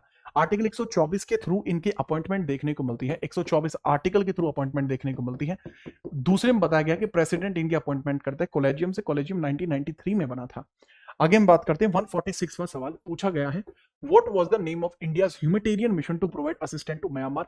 जब म्यांमार के अंदर भूकंप आया तो हमारे यहां से एक मिशन गया था, जो म्यांमार में भूकंप से जो लोगों को दिक्कतें हुई थी उनको संभालने के लिए हमने ह्यूमैनिटेरियन असिस्टेंट एड भेजी थी, तो उनके बारे में बता दीजिए। दैट इज ऑपरेशन ब्रह्मा आपको देखने को मिल जाएगा। ऑपरेशन ब्रह्मा से ही उनको मदद भेजी गई थी। निम्नलिखित में से कौन सा देश अफ्रीकी महाद्वीप पर पहली बार 2025 में G20 समिट रखेगा? सर जी, यह आपको देखने को मिल जाएगी, साउथ अफ्रीका आपको देखने को मिल जाएगी। साउथ अफ्रीका इस बार 2025 में G20 की समिट का आयोजन करेगा। ये इमेज गलत है। आगे हम बात करते हैं, ये रहा 148वां सवाल, पूछा है कि नवंबर 2024 में 55वें अंतरराष्ट्रीय फिल्म महोत्सव की मेजबानी किस शहर के द्वारा की गई है? फिल्म महोत्सव की मेजबानी किस शहर के द्वारा की गई? जैसा मैंने बताया, ये फिल्में जो है ना गोवा में ही चलती हैं, ये इधर नहीं चलती, ठीक है। चलिए, इधर ये किधर गोवा में ही आपको देखने को मिल जाएगी, पणजी गोवा में देखने को मिल जाएगी। नेक्स्ट है, 2024 में भारत सेमीकंडक्टर मिशन के तहत पहले वाणिज्यिक सेमीकंडक्टर फैब्रिकेशन के बारे में अगर बात करें तो वो कहां पर आयोजित की गई? पहला सेमीकंडक्टर, वो भी इंडियन, ठीक है। चलिए, तो ये आपको गुजरात में आपको देखने को मिलता है। अगर पूछा जाए, यह आपका सवाल है 150वां, मार्च 2025 में प्रधानमंत्री नरेंद्र मोदी ने वनतारा जामनगर में खोला है, तो इसके बारे में पूछा गया है। वनतारा की विशेषता के बारे में थोड़ा सा बताइए, वनतारा की विशेषता के बारे में आपसे पूछा जा रहा है, तो क्या होगा? एक उन्नत पशु बचाव, संरक्षण और पुनर्वास केंद्र के रूप में कार्य करता है। करेक्ट आंसर ये हो जाएगा। ये रहा आज की क्लास का अंतिम सवाल। 2025 में जलवायु परिवर्तन सूचकांक में कौन सा देश समग्र रूप से सबसे ऊपर रहा? 151वां सवाल। Highest rank climate change performance index में किसकी आई है? ये रहे आपके बेहतरीन बेहतरीन से सवाल। ठीक है, आज के लिए इतना ही रहेगा। बताइएगा जरूर कैसा है।